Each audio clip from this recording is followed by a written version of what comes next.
it is quite hard. Obviously, I don't play anywhere near as much as these guys do, but even when I have a week off for training, that makes a massive difference. You don't do much technical work in the season because you need to be concentrating on just hitting the ball or hitting your line and length. But just having a few days off, the body can get a bit lazy, and you need to kick-start it again just to hit the ground running, really. So it will have affected them definitely, but hopefully they've trained hard, and they're going to be putting everything right tonight and getting the win that we need.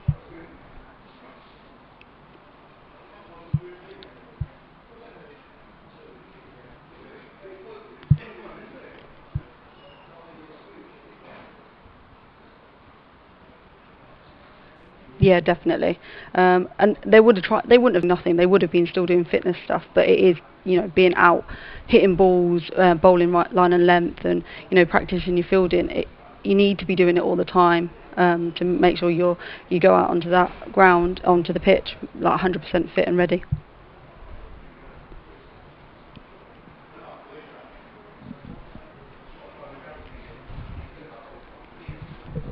I think that is safe to say, evidenced by the fact that that they were in the dressing room for a good hour afterwards, which is fairly unusual. Usually, even after a defeat, the players will be out and doing the media stuff and all the rest of it. Not so on Sunday. They were in the dressing room for a good hour afterwards, probably rather more than that. And I would imagine, although I wasn't privy to the conversation, of course, that some home truths were told.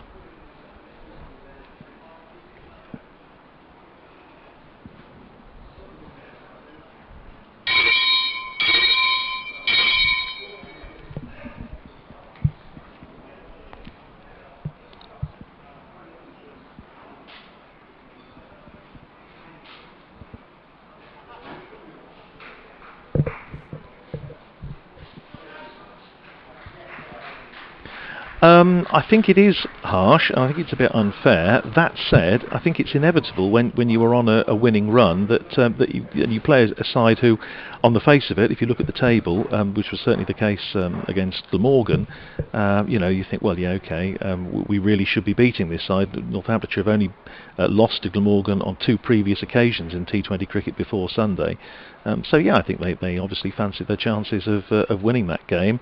As it was, I think Glamorgan played, you can argue whether it was better cricket, it was certainly smarter cricket, and it was certainly a much better and savvier use of the conditions. And Northamptonshire are going to find that when you're travelling away to other grounds. They've got 2, this is the last home match in the group stage, they've got 2 away games after this, as the players are actually taking the field now. So yeah, they need to get it right.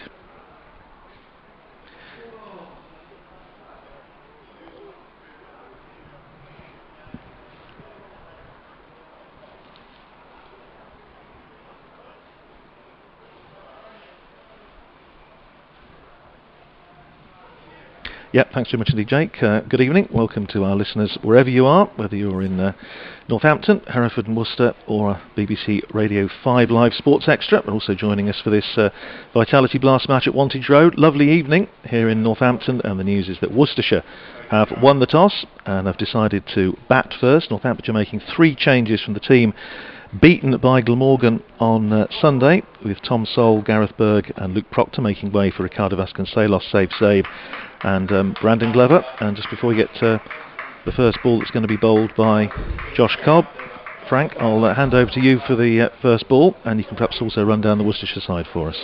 Yes, thank you very much, Andrew. Good evening to you, good evening Trish, and good evening to all our listeners. Worcestershire winning the toss and choosing to bat here have made 1 change from the last game when they were beaten by the Birmingham Bears, and that change sees Ricky Vessels dropping out of the side and Jack Haynes, the 19-year-old, coming back into the side. Probably could have considered himself a little bit unlucky to have missed out, and he's out there now opening the batting with Hamish Rutherford. He's at the non-striker's end, and it's Josh Cobb in to bowl the first ball of the game, right arm round the wicket, and he's beating Rutherford outside the off stump as he tries to cut this one away.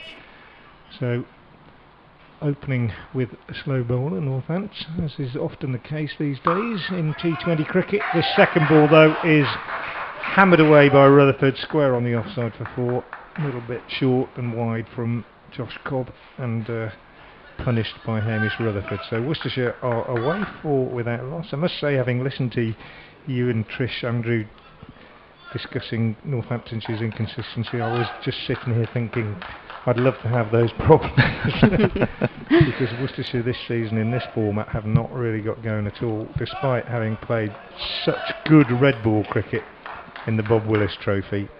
They haven't managed to put the two formats together this year. There's Cobb in again, bowls to Rutherford, who drives a 4 more over wide mid-off. Extra cover almost, just lofting that, and 4 more to him. Beautiful shot, 8 without loss.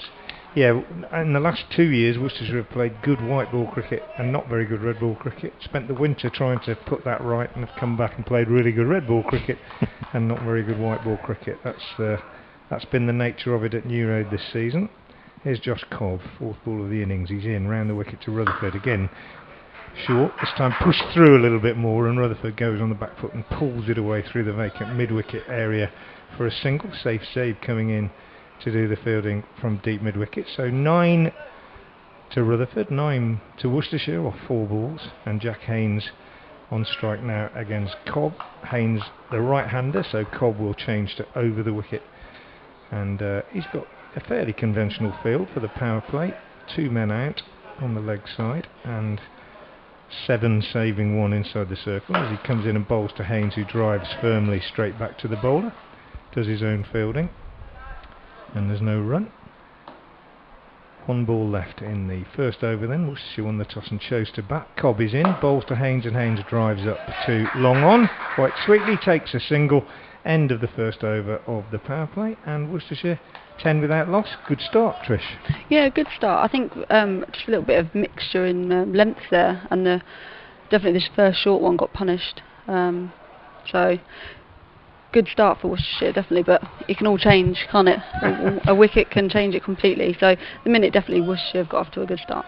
That's the voice of Trish Hankins, Northamptonshire's women's captain, and Andrew Radd and Frank Watson sharing commentary this evening. And Josh Cobb bowling the first over for Northamptonshire, as he has in every match in the T20 Blast so far this season. And to start the bowling from the far end, the Lynn Wilson Indoor Centre end, it's going to be Ben Sanderson, who took a bit of hammer when Northamptonshire were here on Friday against Gloucestershire. Bowled 4 overs for 49, 2 overs for 21 in the defeat at Cardiff. He comes in, bowls to Haynes, who plays that away nicely through mid-wicket. Long chase for Safe Sabe, who manages to cut it off just in front of the white seats down by the west stand, and they come back for a comfortable 2. So 2 to Haynes, 3 to him, and Worcestershire up to 12 for no wicket. If you're just joining us, Worcestershire won the toss, chose to bat first, with Jack Haynes coming into the side for Ricky Vessels, and 3 changes to the Northamptonshire side, with Tom Sole, Gareth Berg and Luke Proctor replaced by Ricardo Vasconcelos, Safe Sabe and Brandon Glover. And that delivery from Sanderson played calmly up to mid-on, fielded by Nathan Buck, and there's no run. So Northamptonshire going in with 5, you say, frontline bowlers, the 2 spinners, Cobb and White, Buck, Sanderson and Glover. And you've got Safe Sabe and possibly Paul Sterling to bowl a bit of extra spin if need be. Slip in place, that's Alex Wakely, as Ben Sanderson runs towards us. Bowls to Haynes, who's looking to play that one away on the offside. Gets a thick inside edge, rolls down off the pad, and it's fielded by the wicketkeeper, Adam Rossington, and there's no run.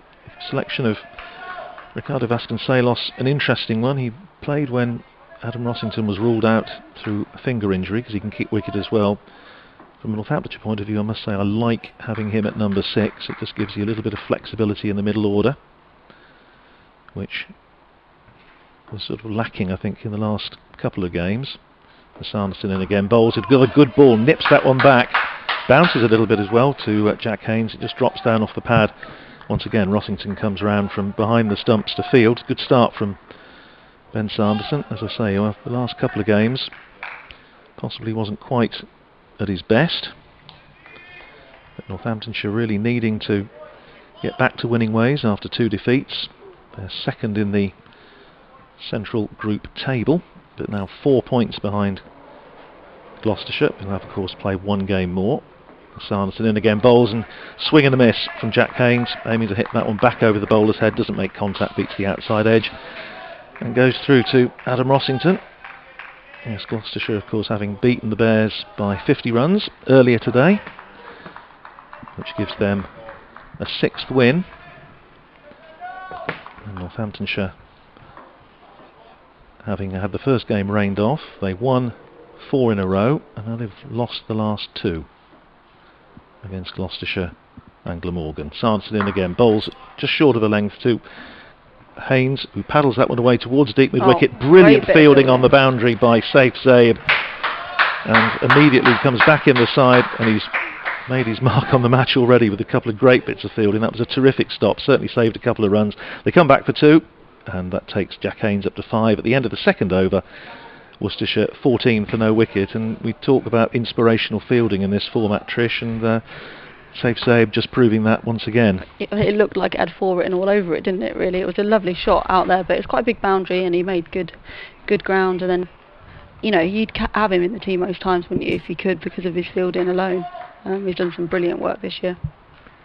Yeah, and he kept them to 2, didn't he, which is pretty remarkable considering the size of that boundary. It's a long way how out quickly there, he got back to his feet as well, doesn't it? Change of bowling at the pavilion end, and we've got Glover, Brandon Glover, into the attack, right arm over the wicket, pretty pacey, coming in now to bowl to the left-handed Hamish Rutherford. He moves away from us, Glover, and in, bowls, and short and wide to Rutherford, who cuts down to third man, didn't really get all of it, sort of thickish bottom edge really, picks up a single as Richard Levy does the fielding, goes into double figures, the Kiwi, he's on 10, Jack Haynes' his partner on 5, Haynes included by Worcestershire tonight, having missed the last T20 game against the Bears. He comes in at the expense of Ricky Vessels. Slip being removed now for Haynes, and the leg side being reinforced. That slip's gone to mid-wicket. Haynes showed in the previous over that he was good in that area, given any opportunity to get something just a bit short of a length. Glover is in bowls, and this one is not short of a length, it's full and wide, and Haynes throws his hands at it and slices it in the air, but safely down to third man, and picks up a single. Quite new to this format of the game, Jack Haynes, obviously, as a young 19-year-old, played in the England under-19 side in the World Cup during the winter. Highly thought of in Worcestershire circles. His father Gavin, of course, former Worcestershire all-rounder and now a well-known coach in the Worcestershire area. Be watching proudly tonight from somewhere, I'm sure, as Glover comes in again now to bowl to Rutherford, and bowls, and Rutherford trying to force this one off the back foot, and doesn't really get all of it at all, just squeezes it down into the ground, but quickly calls Haynes through for a single as it just sort of dribbled out on the offside. Good run, sort of run you expect to see taken in the circumstances, but nonetheless a good one. And Jack Haynes batted beautifully in the first game between these two sides. 41 off, 27 balls at New Road. Very impressive. And yeah, as I say, probably a little bit unlucky to have been left out the last 2. As Glover is in, bowls to him, but he could be out this time. No, he's going to get away with it. Short, a bit quicker than he thought. Onto him quickly, went for the hook, got a top edge, it flew down to fine leg. Levy, I thought, was going to be able to get underneath it, but in fact it was well over him, but certainly no control whatsoever. But 3 runs nonetheless to Haynes. Nobody really cares how they come. History in the book, is it?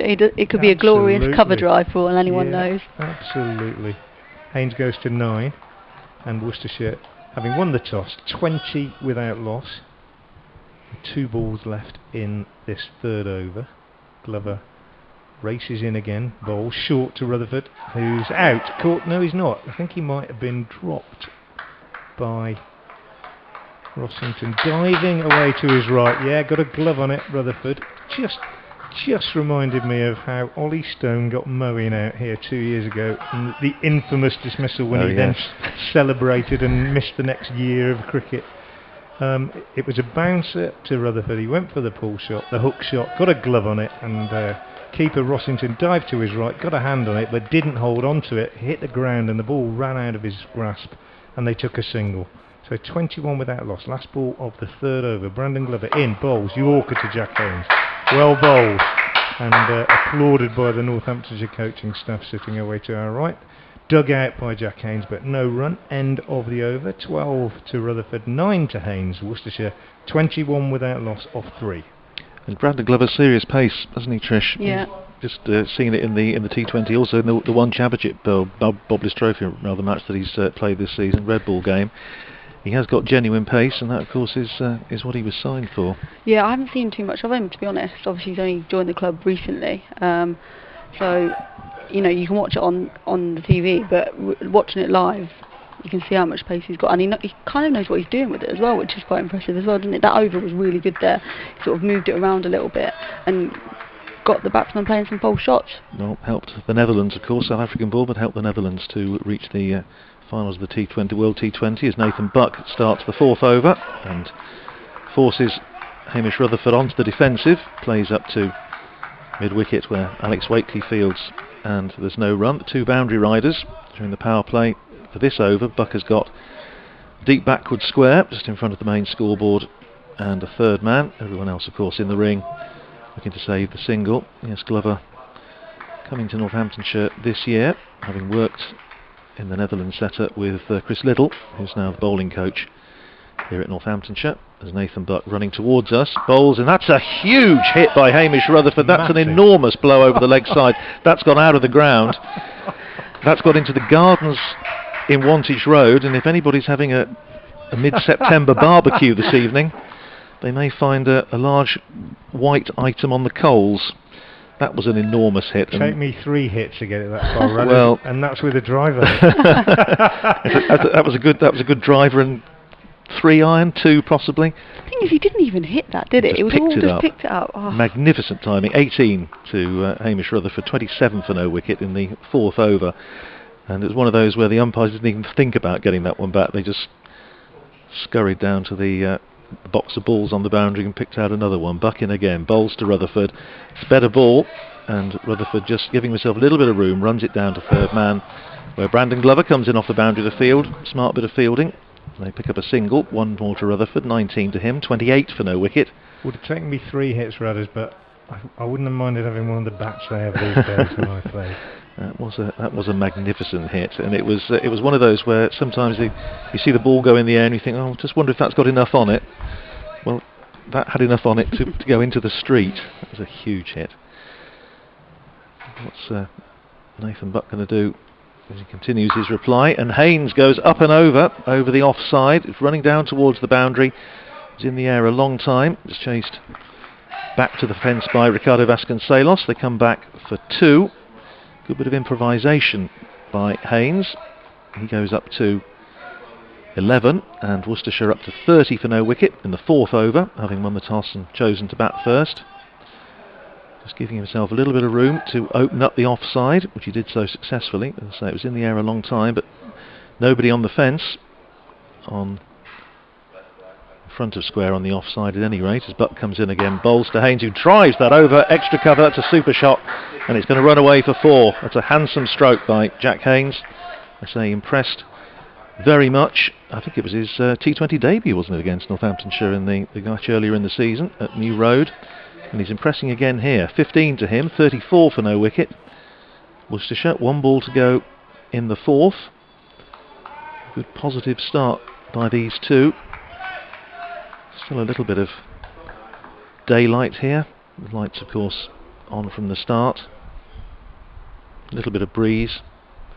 Buck in again. Bowls to Haynes, who's gone aerial again, and he's just about going to clear the man at mid-on. In fact, it goes a little bit straighter than that. And it runs away for another boundary. So a productive over for Worcestershire there. 17 runs off it at the end of it. Jack Haynes has made 19, as has Hamish Rutherford, and with 4 overs gone, 38 for no wicket, and just the sort of over, Trish, that Worcestershire were looking for. Yeah, definitely. You know, we had a couple of good overs there that sort of, you know, put a little bit of pressure back on Worcestershire after that fantastic first over from them, but 1 over can completely change it. They didn't do anything silly there, they just played decent cricket shots, didn't they? A pick-up from Rutherford sort of set the tone of that over, I think. Glover to continue from the pavilion end. The end that we're commentating from. He's moving directly away from us. We've got a great view tonight, behind the bowler's arm, high up in the stand. And we're watching now as he moves in. Right arm over, lively pace, as Andrew was saying. He bowls to Rutherford, who plays an ungainly heave at this one and gets a thickish inside edge down to square leg, where Zabe does the fielding, and they pick up a single. 39 without loss. Yes, Jack Haynes, impressive in that last over with his improvisation, moving inside the line to hit over extra cover, and then staying where he was, having sort of forced the bowler to straighten up his line a little bit and hitting him over mid-on. Glover is in again. Bowls to Haynes, who's short, and he pulls at it, and he gets lucky this time. He gets a top edge over the keeper's head for 4. But as we said earlier, he won't mind how they come, and he moves on to 19 and the total to, in fact, to 23 and the total to 43 without loss. I mentioned this a few weeks ago, and I don't want to put the mockers on Haynes, as you do sometimes as a commentator, but he plays at the club where I coach, and he came into the first team for a game a few seasons ago. I think he was 14 at the time, might have been 15. Glover moves in again to bowl to him. I hope he's not out now. And it's a full toss which he steers down. Slower ball, dipped on him actually, died on him, steers it down to third man, but it is called a no ball for being above waist height by umpire Rob White. Yeah, we played him in a game at the end of the season. We played at Warmley in the Birmingham League, which is Chris Wokes' club, and there wasn't much on it. It was a sort of end of season mid-table game. Jack went into bat with about 3 overs to go, I think, and we were all wondering how he'd shape up, and some senior bowler ran in and bowled him one halfway down when it was about third or fourth ball, and he hit it out the ground. And we all looked and said, I think we might have something a little bit special on our hands here. Just hit it out the ground without even thinking about it. Fantastic. You haven't missed anything, because there's been a bit of a conflab between the fielders. Captain Glover is in now to Rutherford, who heaves this one away on the leg side, and that's 6-2. A long, long way, not out of the ground this time, but into the seats, away towards the signal box for those who know the ground here at Wantage Road, and that's 6 more. And things have picked up very nicely for Worcestershire in the last couple of overs in his power play, and that brings up the 50. Hamish Rutherford 26 off just 12 balls. Jack Haynes 24 off 16 balls. Worcestershire 52 without loss halfway through the 5th over. A good start. Glover in again now to Rutherford. Bowls, and Rutherford clips this one more conventionally off his pads to deep backward square leg, where Zabe does the fielding, and they take just a single.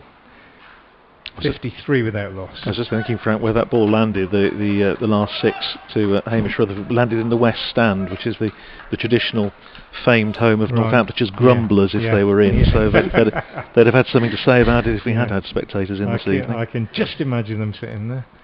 Here's Glover into Haynes, ball short, good delivery, bouncer, and Haynes ducks underneath it. Good bit of bowling from Glover.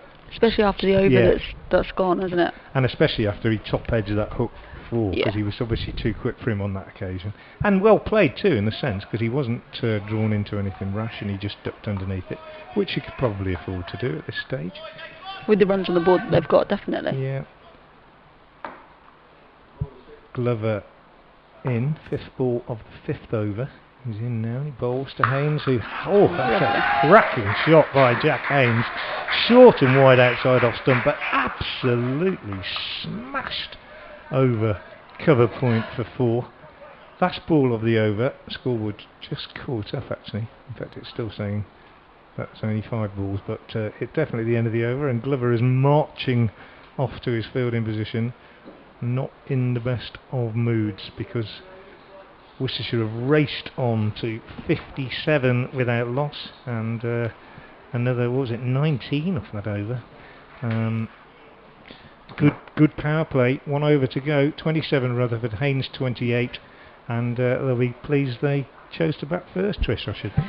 Yeah, and the thing is, they're not really trying to hit it out of the ground, are they? They are waiting for the balls and then hitting them and getting 57 on the board without having to do too much, really. So they're going to be much happier than Northampton. Even with a wicket or 2 wickets here, I would still say that they've come out of it the better. Proper batting. Ben Sanderson starts a fresh over with the keeper standing up, Adam Rossington, and the first ball beats Rutherford's outside edge, goes through to Rossington, who takes off the bails and has a polite inquiry to umpire Rob White as to whether he may have lifted his heel, but the answer comes in the negative. 27 to Rutherford, 28 to Haynes. Rutherford 27 off 13 balls, Haynes 28 off 18.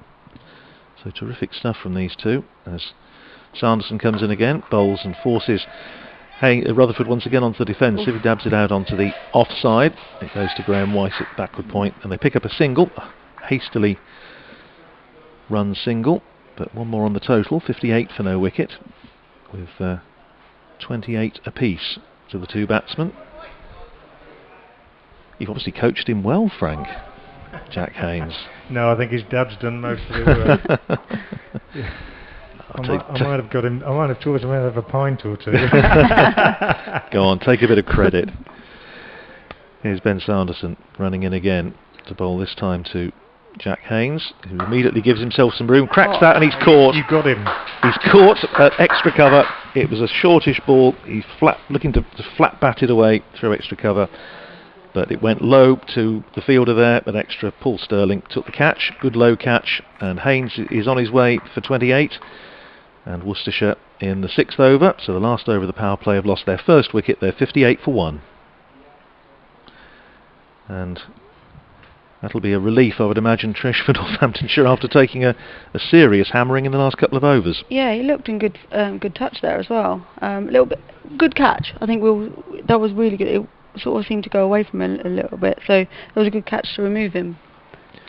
Yeah, it was low. It was certainly missable, and it was dying on him, wasn't it? It was. Yeah, it was a good catch. Paul Sterling hung on to it, so the first wicket goes down with a total on 58 in the 6th over, and players taking the opportunity to have their sanitisation break.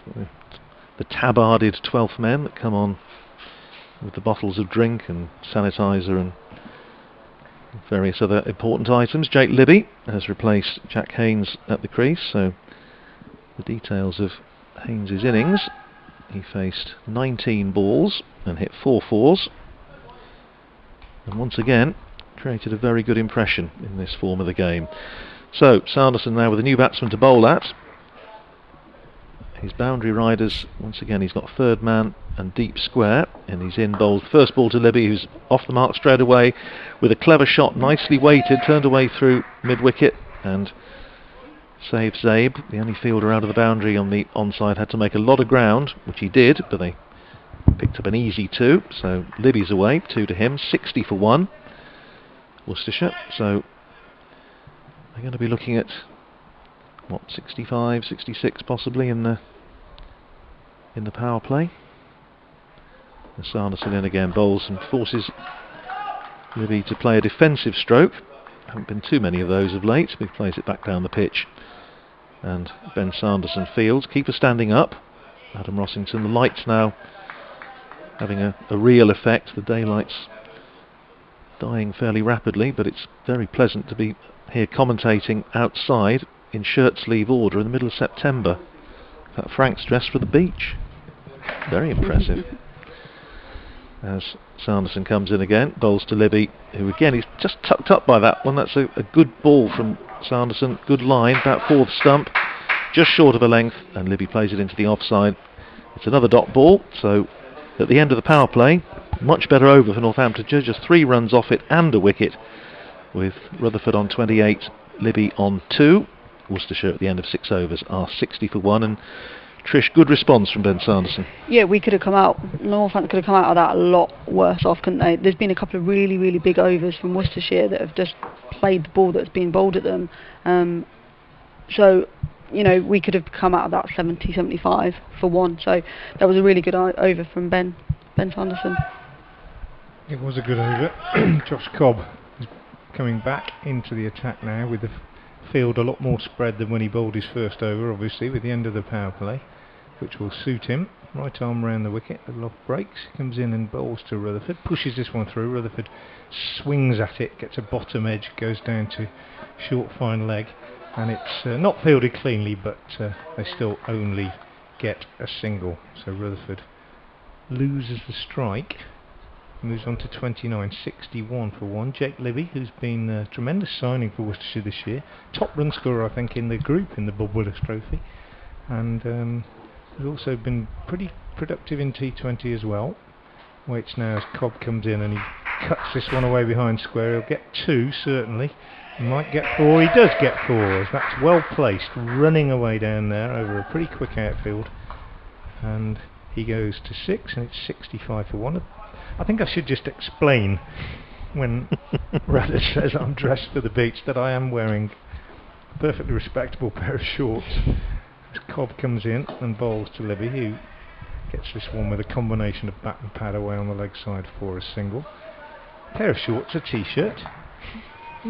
Although when we were here for the Bob Willis Trophy game, was it Phil Shaw that came dressed for the beach, and it was so cold he had to borrow a blanket.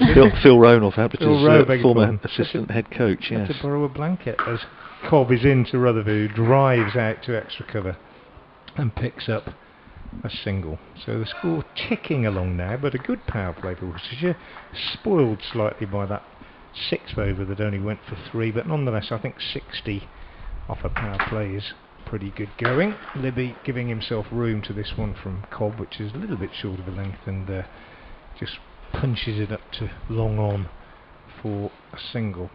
So Rutherford 30 off 17 balls, Libby 8 off 6 so far, and the man out Jack Haynes, who made 28 off 19, as this one is heaved away again on the leg side by Rutherford behind square, picks up a single, end of a very tidy over from Josh Cobb on that occasion, and Worcestershire, having won the toss, are 69 for 1 off 7. It's just looking by way of comparison, Frank, the match here on Friday when Gloucestershire were here, they made 66 for 1 in the power play, went on to make 185, which was plenty. Northamptonshire finishing 35 runs short, so it's a pretty good start. It's not the same pitch, of course, about 2 across from where they played on Friday. Gloucestershire have been the opposite of Worcestershire, haven't they, in this season? They've been excellent in white ball, and yes, they weren't quite so good in red ball.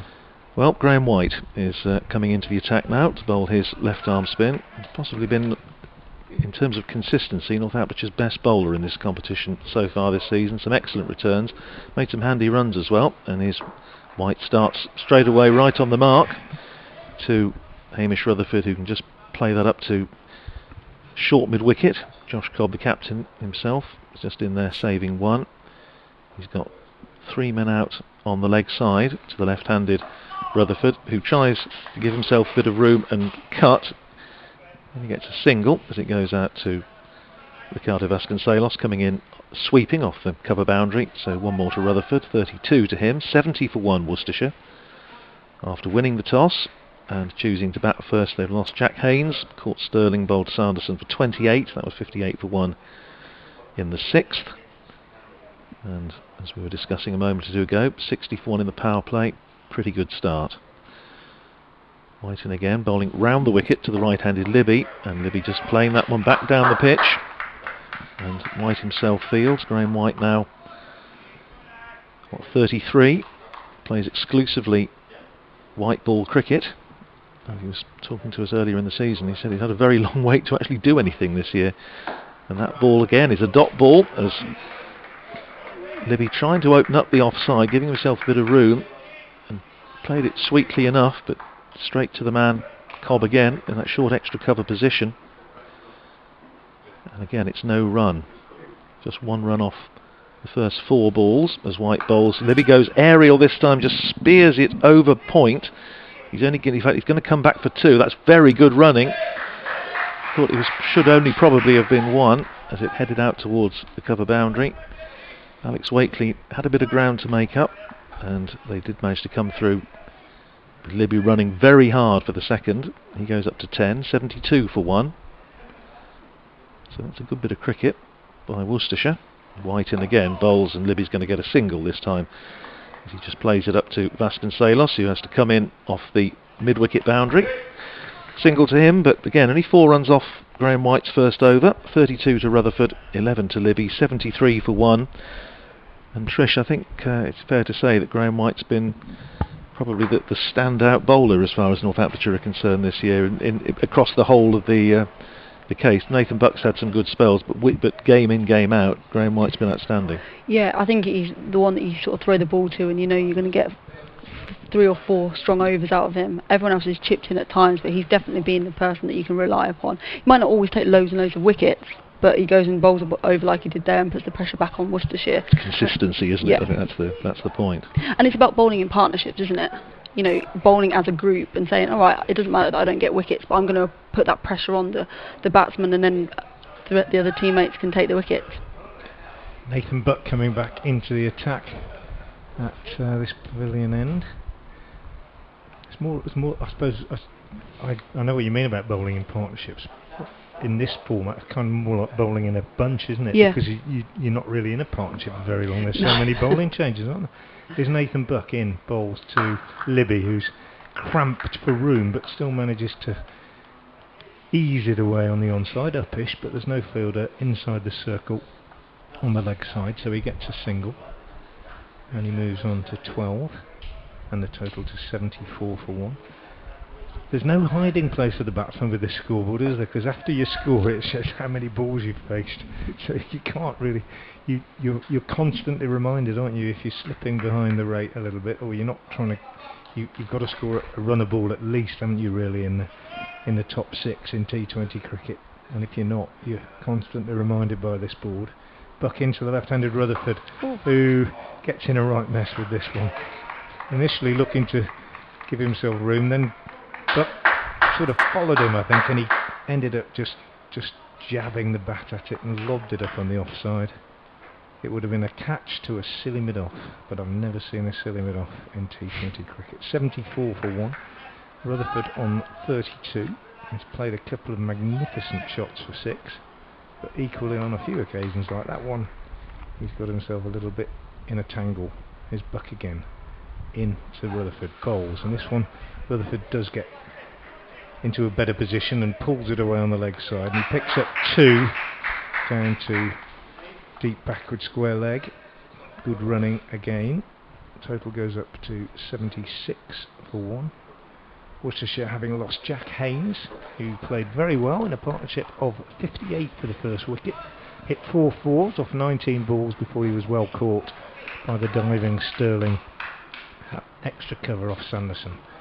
Nathan Buck in once more to the left-handed New Zealander, Hamish Rutherford. Gives him room this time, and you don't give Hamish Rutherford room like that outside off stump. It's also a little bit short, and like a lot of left-handers, he's very strong there, and he just flashed that away, and it raced down to the boundary just behind square on the offside. So loose delivery from Buck, and as is often the case in this form of cricket, it got the full treatment. And Faith's a cracking fielder, and he didn't even have a chance to move there, did he? It was at the boundary before you knew it. Yeah, absolutely. 80 for 1, Worcestershire. The light's really taking effect now on this September evening at Wantage Road as Buck is in and bowls, and Rutherford's heaved this one away on the leg side, and he's got 4. One bounce 4. Wasn't far short of the fielder down there. Is it Graham White? It is Graham White, just bounced away from him, but he had no chance. He picked it up pretty well, and having got himself into a tangle on that earlier delivery, he's played 2 magnificent shots, Rutherford, and he's raced on to 42 off just 24 balls. Exactly the sort of thing you want from your opener in T20 cricket. And Worcestershire 84 for 1 with 1 ball remaining in the 9th over, and putting down a platform, one would think, for a decent first innings score.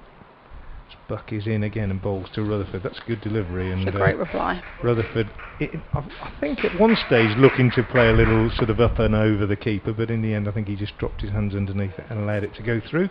So it was a good reply, as you quite rightly say, Trish, but at the end of that over, Worcestershire are 84 for 1 off 9, so 11 runs came from it.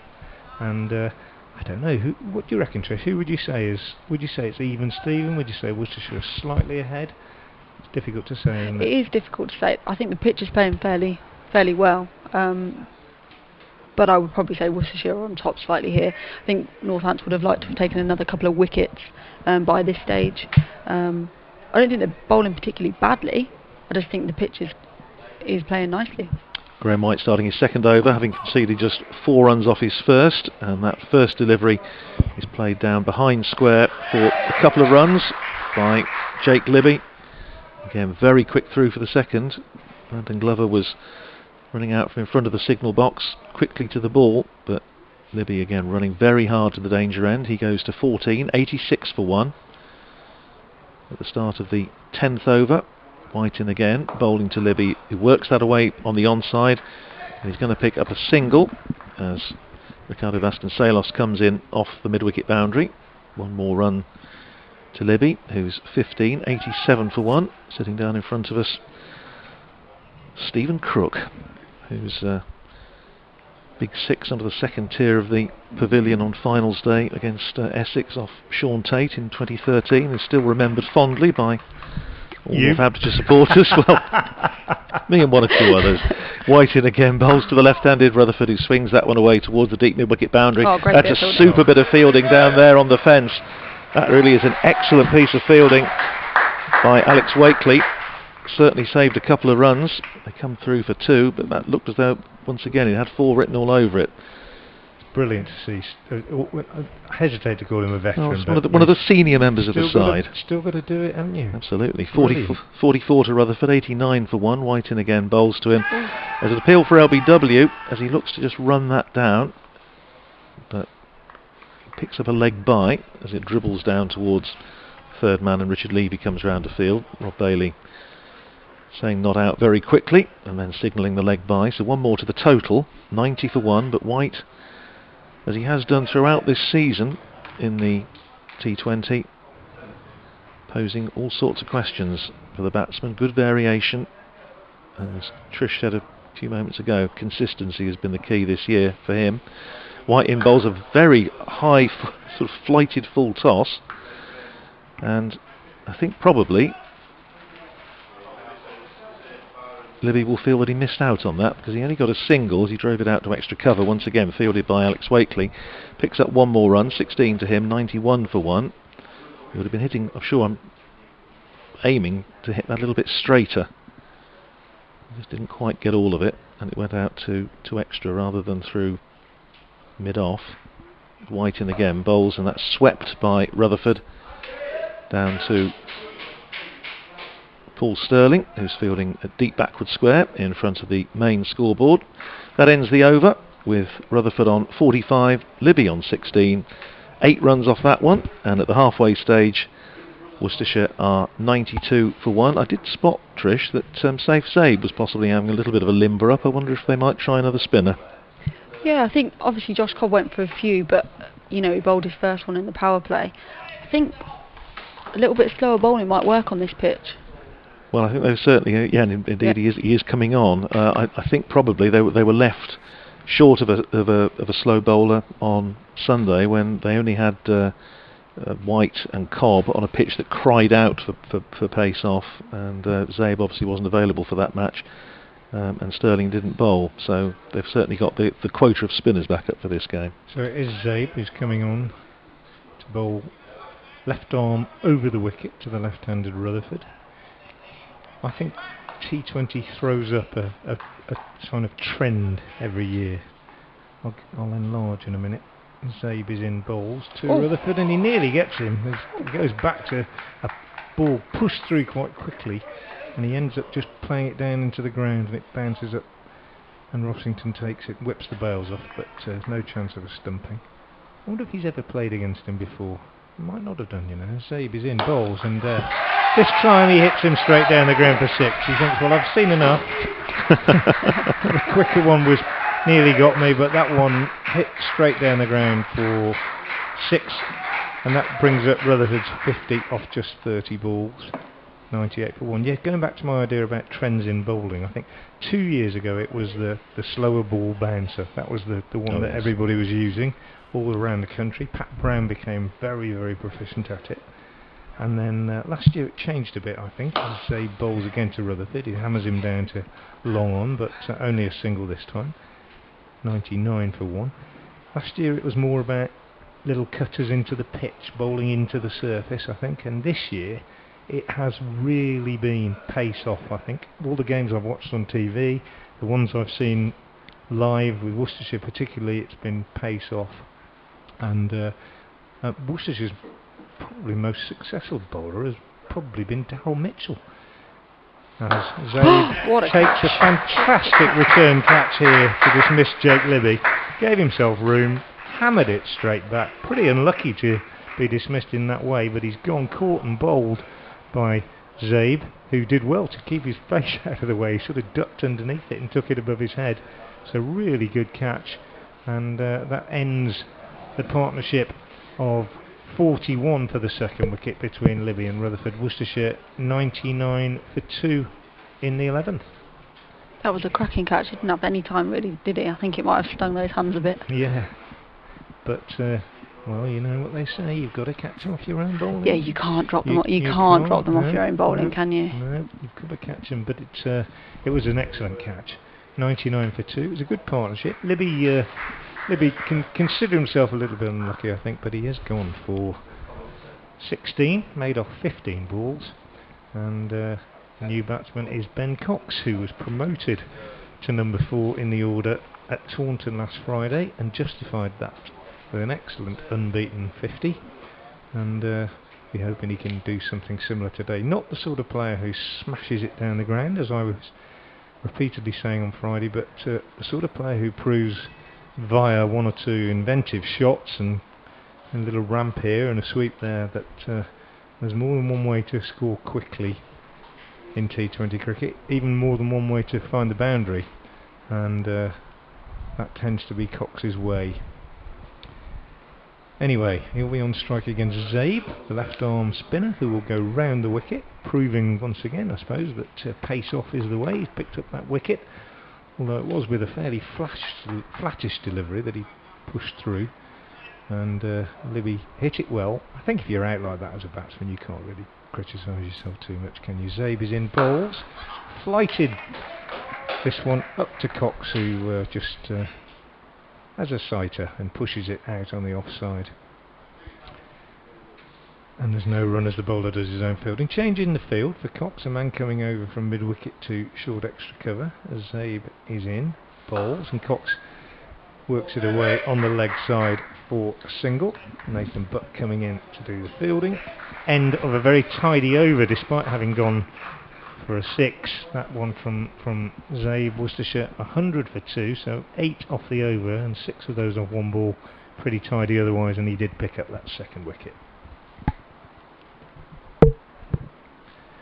And now Graham White, I think, is poised at the end of his mark to start his third over.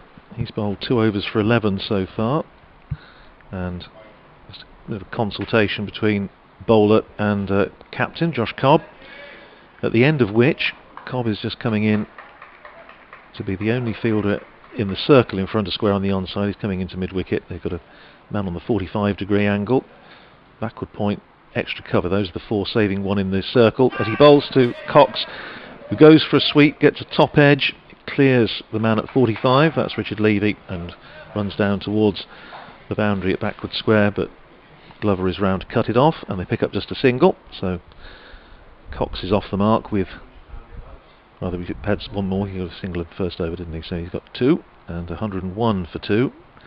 And now the left-handed Rutherford, field changing over, and just being very careful with his position of the sweeper on the cover boundary as White comes in to Rutherford, who works that one away just past the square leg umpire, Rob White, and Sanderson comes in off the boundary to field, and he picks up another single, one more to the Kiwi, who's 53, 102 for 2. Worcestershire having lost Jack Haynes for 28, Jake Libby for 16, wicket apiece for Sanderson and Zabe.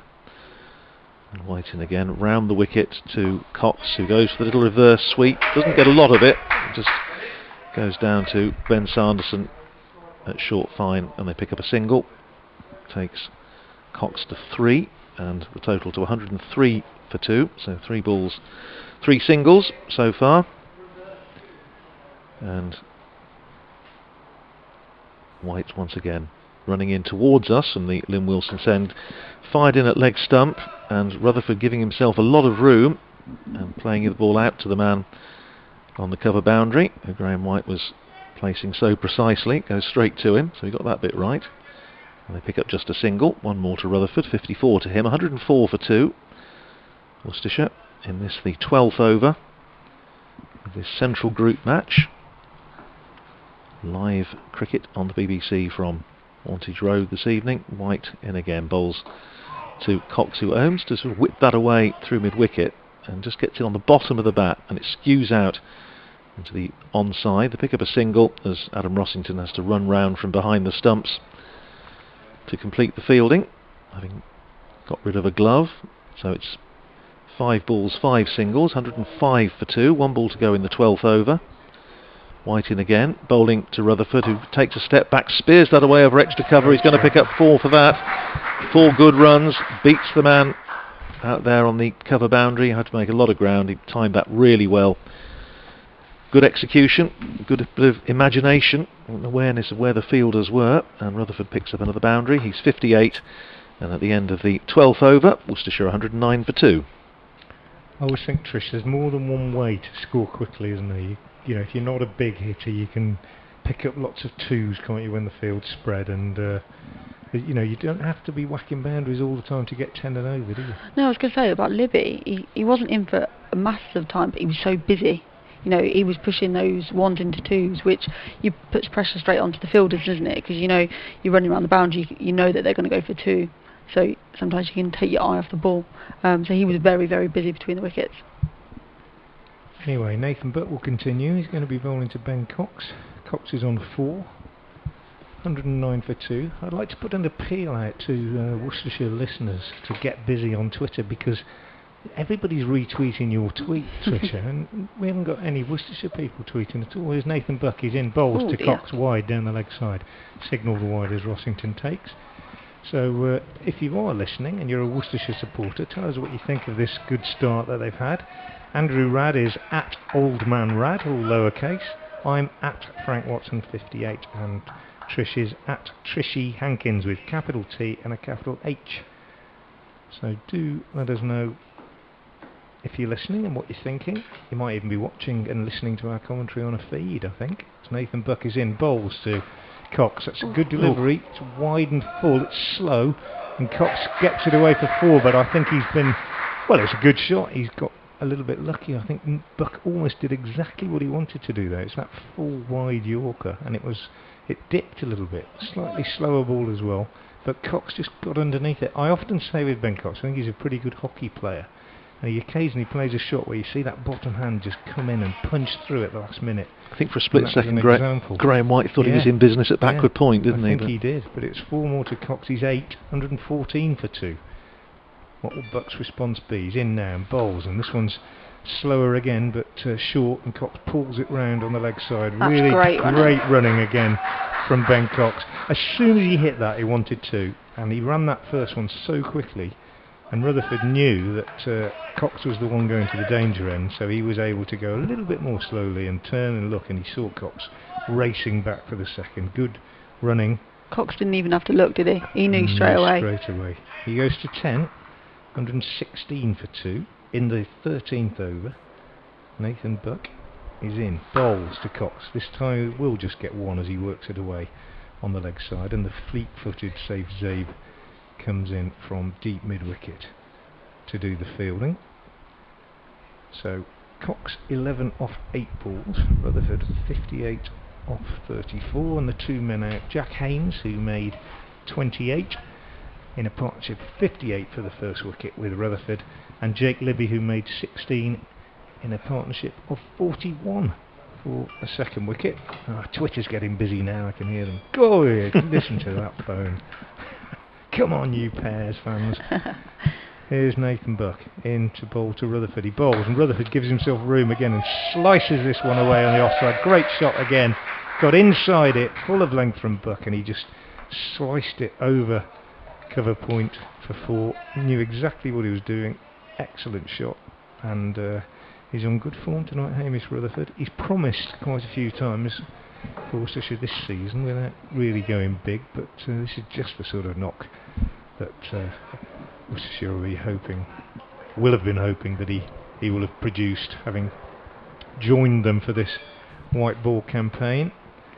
Nathan Buck in again now to the left-handed Rutherford. Good slow ball, and it did deceive Rutherford, who picked his bat up high as if to play a really powerful shot, and then in the end had to just check it and could only block it away on the onside and didn't pick up a ringo. Good bowling from Nathan Buck. He bowled really well here in the Bob Willis Trophy game, I remember, especially on that first morning in very helpful conditions, and he was seaming it around, and he accounted for both the Worcestershire openers in short order. Obviously a very different kettle of fish when it's a white ball and a white surface really compared to that one that was a little bit green. He's in now and bowled to Rutherford, and he's going to get his man here. I think he's clipped him away on the leg side, and he's caught a deep backward square, and Nathan Buck delightedly punches the air in a sort of celebration of the wicket. Rutherford head down, makes his way off, but he's played really, really well. He's out for 62, made off 37 balls, and Worcestershire are 121 for 3. And well, you live by the sword, you die by the sword, Trish, don't you? That was a fantastic knock that he's just done. He's probably going to be disappointed because it probably wasn't the best of balls. But earlier in the over, Nathan Buck probably bowled one of his better balls and it went for 4. It's just the way it goes sometimes, doesn't it? So I think he'll be disappointed because he probably felt that deserved to get punished, but he just picked out Graham White on the boundary. And he goes for an excellent 62. And we'll have the full details of that in a minute, how many balls he faced, etc. But 37 balls, 3 sixes, 6 fours. There you go, 37 balls, 3 sixes, one of which was huge, a monster. The biggest, it's the biggest I've seen this year, that is for certain. I think the only person I've seen hit it as big as that in that direction was Roger Harper. In the course of a double century, made 234, I think, for Northamptonshire against Gloucestershire here in the mid-80s, and he hit a couple of huge ones over there. I was going to say I don't know who that is. Is that bad? We'll have a history lesson later, Trish. But it's going to be, instead of Graham White, who's bowled 3 overs 20, save Zabe. He's going to bowl left arm spin from the Lynn Wilson indoor centre end. Bowls to Brett D'Oliveira, who's off the mark straight away, squeezing that one down to deep backward point, where it's fielded by Ben Sanderson on the run. So D'Oliveira is off the mark with a single, 122 for 3. He got me out once, Roger Harper. Did he really? Yeah, he did. Yeah. Well, it wasn't. I'm very proud to be in his bag, actually. Sabin again, bowls to Ben Cox, who goes for the reverse sweep. Again, doesn't get a lot of bat on it, but gets enough to get a single as it runs down towards the fielder at short third, who's Paul Sterling.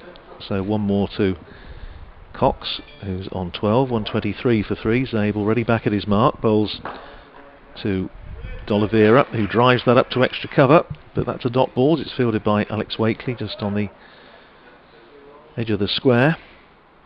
Zabe in again. Bowls Cox once again, goes to the reverse sweep. Big appeal for LBW. It's running down towards the boundary. Paul Sterling is chasing it down towards the fence. Not out, says umpire Rob Bailey. They come back for 2, and the reason it's not out is because he hit it. There's no signal from umpire Bailey, so 2 more onto the total.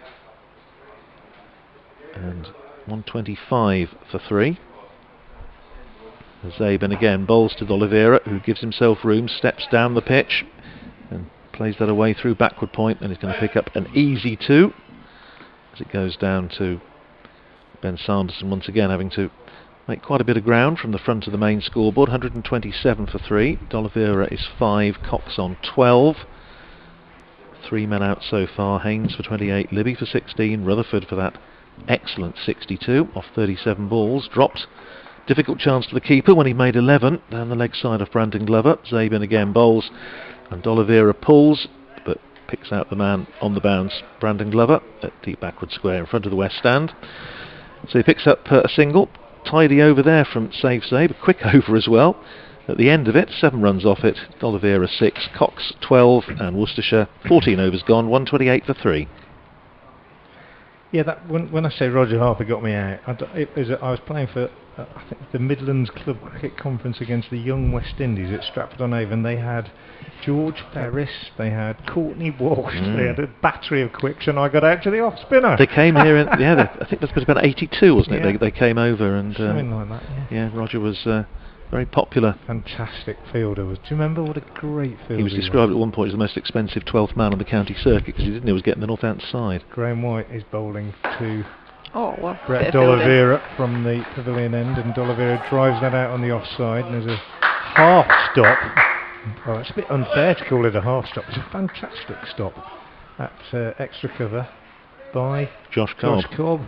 I say half stop because he didn't hold on to it, but he took enough pace off it for them only to get a single. 129 for 3. Cox sweeps at this next one and misses it, taken on the pad, and it runs out on the offside, and there is no run.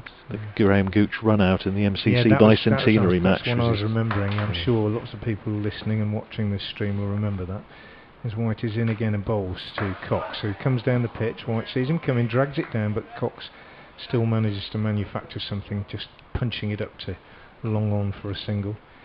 Yeah, Graham Gooch smashed the ball back at Harper, having come down the pitch too, and Harper fielded it and threw the stumps down at the striker's end before Gooch could get back in.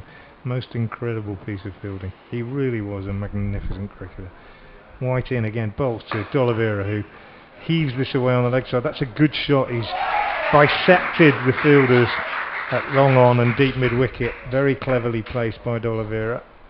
Kind of cross-batted slap really through the leg side, and he moves into double figures. 11, 134 for 3, and White in again to him.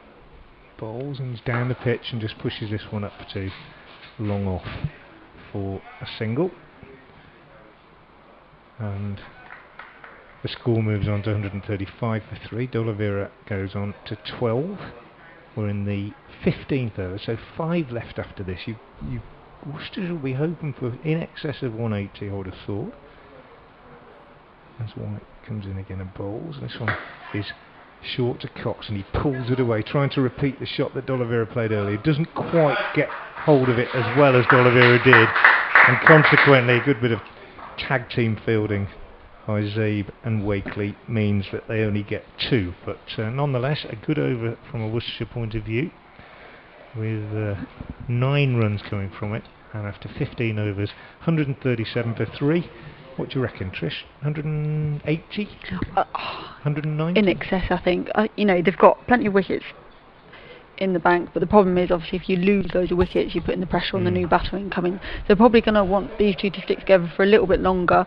They're being busy at the crease, aren't they? Turning 1s into 2s, then getting the odd boundary. So yeah, you've got to think 180, 190, I think, from here, with the wickets that they've got in hand. Zabe starting his 3rd over, 2 overs, 1 for 15 so far, bowling to D'Oliveira, who plays that away up to mid-wicket, and they're able to come back for 2. It's not picked up cleanly on the boundary there by Alex Wakely. I think they probably would have got 2 anyway, to be honest. 2 more to D'Oliveira, 14 to him, 139 for 3. We're in the 16th over, and Zabe in again, bowls to D'Oliveira, who comes down the pitch, drives that away through extra cover, and he's going to pick up 1 as Ben Sanderson comes in off the boundary in front of what used to be the Bowls Pavilion, now the Players' Gym. 1 more to D'Oliveira, 15 to him, 140 for 3. Cut off for the end of the innings, 7:47, so we shouldn't have a problem on that score. Zabe bowls very full, and Cox going for the reverse sweep. There's an appeal, I think, for a catch behind by Adam Rossington, but given not out by umpire Rob Bailey, but he didn't make contact, so it's a dot ball. Zabe, busy cricketer, already back to his mark, and bowls, and once again Ben Cox coming down the pitch, just plays that up to Graham White long on, just comes in about 10 yards off the boundary. They pick up an easy single, so 1 more to Cox, 16 to him, 141 for 3. 2 balls to go in the 16th. Zabe bowling now switching to round the wicket and bowls to D'Oliveira, who gives himself room, cuts that away, and he's going to pick up a single. Once again, Ben Sanderson in business, coming in off the boundary at cover. One more to D'Oliveira, 16 to him, 142 for 3.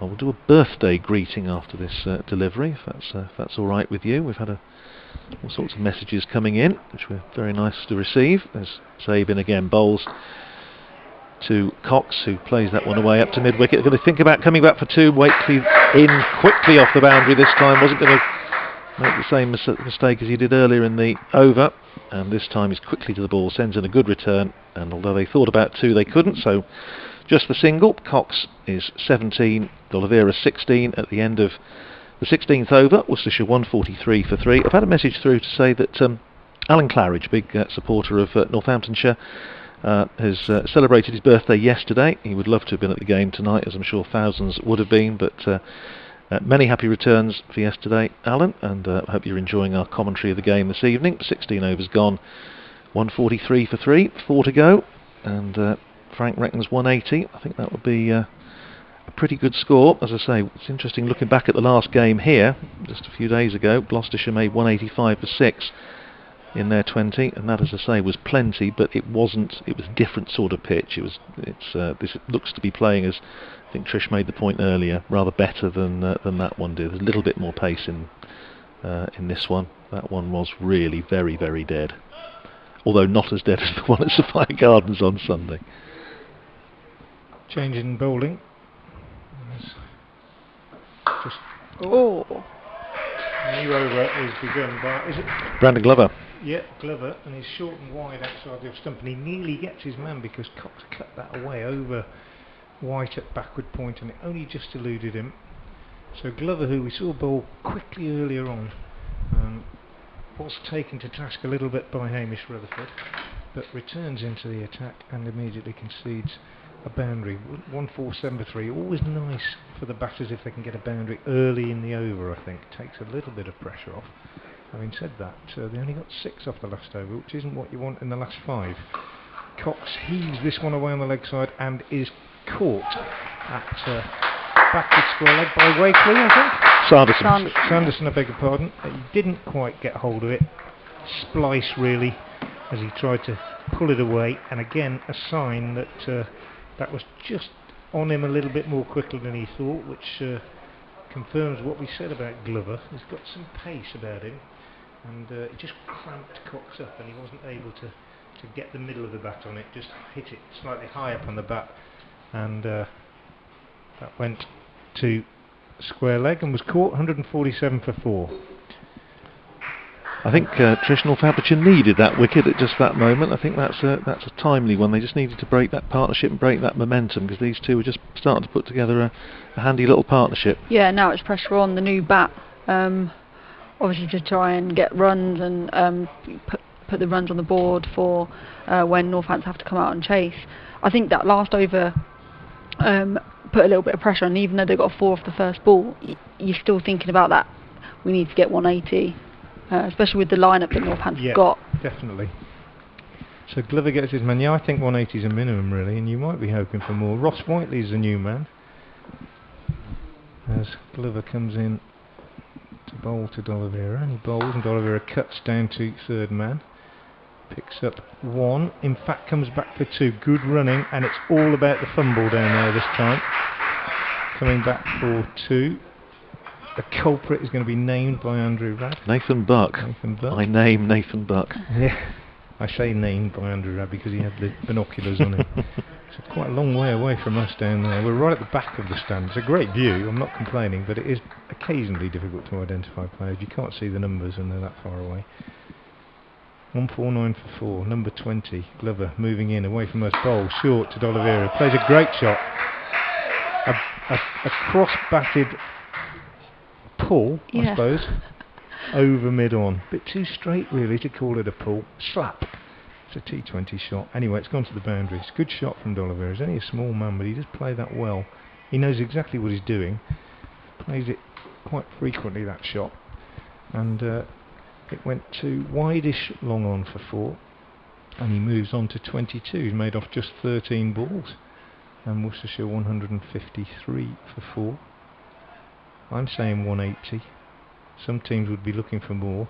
Ross Whiteley's a big hitter, but he keeps coming in these situations. It's pretty thankless, isn't it? Just got to just get on with it. D'Oliveira tries a little uppercut to this one from Glover, which is well bowled, and he misses it, and it goes through to the keeper. We were talking about this at Taunton the other day, and back in the days of the Sunday League, Andrew, in the old days, I remember Phil Newport always used to bat about 7 or 8. Forgive me, Worcestershire listeners, if I said this the other night and you heard it then. But he used to say, when you go in with about 5 or 6 overs to go, you're just sacrificial lambs. And he said, we're the mint sauce boys. Because it was Sunday afternoon, of course, as well. And the mint sauce boys, I think Ross White has been a bit of a mint sauce boy in T20 cricket this season. He's the non-striker, yet to face a ball. As Glover comes in and bowls to D'Oliveira, that's wide down the leg side, and it's called wide by umpire Rob White. Twitter's gone mad, it's great, I love this. Keep them coming, Worcestershire fans, well, and Northampton fans. I've had quite a few of those as well. At Old Man Rad, at Trishy Hankins, capital T, capital H, and I'm at Frank Watson 58. Had Charlie Morris's dad on. Hello, Charlie Morris's dad. Charlie Morris's dad, lovely to hear from you. Said he's enjoying the commentary. As Glover bowls to D'Oliveira, who plays that up to long on for a single, and he moves on to 23, and the total to 155 for 4, and he keeps the strike. So poor old mint sauce Ross Whiteley, there's only 3 overs to go and he hasn't faced a ball yet. And if you're talking about somebody who I might have coached, he's probably the one I've coached the most. Oh, right. Oh, well. Because he went to the school where I ran the Well, we shall look for great things from Ross Whiteley. Well, unfortunately, he's probably going to hold out first ball, isn't he? You're talking about how difficult it is. We are, as you say, right at the back of the Ken Turner stand, the old indoor school, and it is a long way down to the bottom. Imagine one occasion when the Northampton Town was still playing football here, which they did, of course, until 1994, and some years before that, when they'd condemned the main football stand, we had to do football coverage from the cricket press box, and it was so far away that we had to employ a sort of Boy Scout runner to go and stand by the old duck boards at the far side to see if there was any goalmouth action, who had actually scored. Northampton Town against Oxford in the Milk Cup, remember it well. Start of a fresh over, and it's Ben Sanderson coming in and bowling the first ball of that over to Brett D'Oliveira, who plays it round the corner down to deep backward square over Ricky Vasconcelos fields, and they pick up an easy single. D'Oliveira to 24, good little knock by him, 24 off just 16 balls, and now the left-handed Ross Whiteley with his mentor Frank Watson watching proudly from I was there once when somebody said to him, "So Frank taught you a lot, did he, Ross?" And he said, "Well, they can only take you so far." It's diplomatically put. Yeah. Well, let's just check the field that Sanderson's got. He's got on the boundary, deep backward square, deep mid wicket, long on, long off, deep extra. As Sanderson comes in and bowls to him, and he drives that nicely up to mid-off, long-off rather, in a textbook fashion where there's a fumble and what should have been a single. They're going to come through for 2, and once again I will name Nathan Buck as the guilty fielder. In the old days you could make the excuse that it was bobbling on the football pitch, but you can't really do that as they haven't played there for 25 years. So that's 2 runs to Ross Whiteley, who's away, and 158 for 4 with a pleasing textbook stroke, straight out of the Frank Watson coaching manual. And I've really you have, I'm afraid. Yes, Sanderson in again, bowls to Whiteley, who plays that nicely up on the offside. This time just an easy single, as it's fielded by Alex Wakely. He is one of the few players in the world who's hit 6 sixes. Yes, of course, that's right. Yes, I didn't get that from me. So single to Josh Cobb rather did the fielding there. 159 for 4. Whiteley on to 3. D'Oliveira 24. There are 15 balls remaining in the innings, and we're talking about 180 as a possible target. That's only 21 runs away. Sanderson in, bowls to D'Oliveira, looks to sweep, big appeal for OBW, and he's out. He went down on one knee and looking to paddle that round the corner, did come across his stumps, and it looked a good shout from up here. We're not dead in line, but not too far off. And Ben Sanderson appealing, and Rob Bailey agrees. And so D'Oliveira is on his way for 24. LBW to Ben Sanderson. And Worcestershire 159 for 5. And Trish, once again, just as a little partnership might have been developing, and when D'Oliveira was just starting to flow, Northamptonshire have just managed to pinch the flow a little bit and pick up a handy wicket. Yeah, I mean, we need to keep... Northampton need to take wickets regularly now to put the pressure straight back onto the batsman. I think, you know, a little bit of a misfield in the field can take the pressure off by them getting 2 when they should have only got 1. So to put that ball in the right area by Ben Sanderson and get that wicket, pressure straight back onto Worcestershire, because they will be thinking 180 plus. Yeah, interesting choice of shot also, Frank. I was just, did he actually need? Was it trying to be a little bit funky? Was it really necessary? It's difficult, isn't it, to make criticisms at this stage. I think you've got Ed Barnard out there now. You'll see even more of that sort of thing from him. No, I mean it was just the fact that he was playing so well, playing more sort of conventional strokes. Well, I keep referring to these club affairs. I'll tell you something about Brett D'Oliveira in a minute that's quite interesting with regard exactly to that sort of thing. 24 off 17 balls. It's Ed Barnard, Worcestershire captain, facing up to Ben Sanderson, and straight away he finds his line and length, plays it to backward point, fielded by Paul Sterling, and there's no run. Handy dot ball. Brett plays at the same club, and probably about 4 years ago we were playing in a game and he was batting, and he was on 49 and we needed about 70 to win, and we were cruising along with 4 or 5 wickets down, good partnership going, and he got out playing a reverse sweep. Well, there's Sanderson in again, bowls to Barnard, who's off the mark, plays it to Paul Sterling at backward point. This time he does come through for a single, but that's a good over from Ben Sanderson, just 5 runs off it and a wicket, 18 gone. Worcestershire 160 for 5, with Ross Whiteley on 3 and Ed Barnard on 1. Yeah, and at the end of the innings, or at the end of the game, I think we won, and we were having a little debrief, and I just said to Brett, "Why did you do that? Why did you play that shot?" He said, "What do you mean?" I said, "Well, you're 49 not out, playing perfectly conventional shots all around the wicket, no problem, ticking along nicely. You play a reverse sweep, you get out. Why did you do it?" He said, "I don't know. I haven't done it for a while." I think he's a bit more mature now than he was then, but I just think if you've got I never had those shots to play, so I don't know what it was like, but if you've got those shots, and everybody has these days, or nearly everybody, I think if you've got them, you know, you've got more options, you've got more more clubs in your bag, haven't you? More clubs in your bag, so you don't perhaps know which one to use. Anyway, new over begins from Glover, who gets a wicket from a full toss, caught at mid-off. Ed Barnard looks hopefully to the square leg umpire Rob Bailey, wondering if it might be called a no ball for height, but it wasn't. It was a thigh high really, and he tried to give himself room and hit it over mid-off, didn't quite get hold of it, and he perishes in the cause in the 19th over, as you can do. Barnard goes for 1 and is replaced by a real rookie, Darryl Mitchell.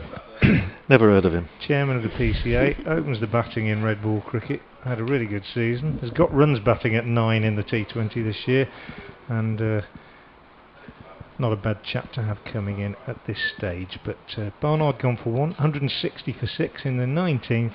I think 180 is looking out of reach now.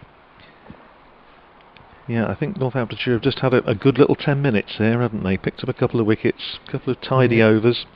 Not a great delivery, to be fair. That it wasn't, Glover, no. But again, it's a wicket in the book, isn't it? Of course it is. They're the worst, aren't they? Because as a batsman, you think that you should be scoring off those, but sometimes you try. He probably, if you just waited a little bit longer and played it along the floor, but he saw it and thought, got to score off this. Yeah. It's you know, the pressure's on the batsman to score at this stage, and it does happen, doesn't it? You see it happen. I mean, sometimes the adrenaline carries them through, sometimes it doesn't. Here's Glover bowling to Mitchell, who gets a bat on this and just steers it down to third man. What I would expect with Darryl Mitchell is that there won't be any dots now. I think he'll try and just make sure they score off every ball, which is pretty sensible cricket, I think. 161 for 6. If they score off every ball, they're going to get 170, aren't they? 170, mid 170s. They've given themselves a chance. A lot will then depend on the top order, the first power play. I think we'll probably have a good idea at the end of that power play. where this game's going. Ross Whiteley, 3 off 2 so far.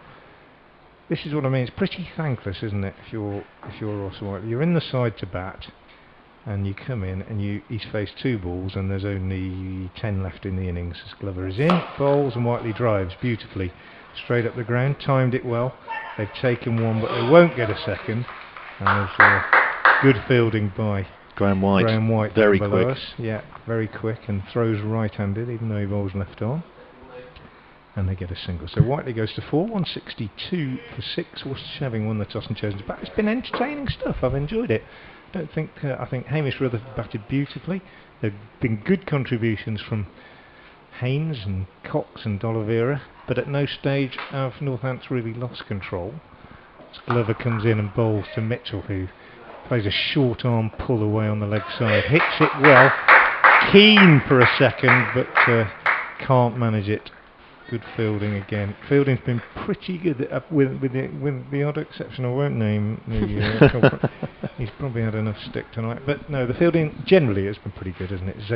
Zabe and White, outstanding. And yeah, not bad at all.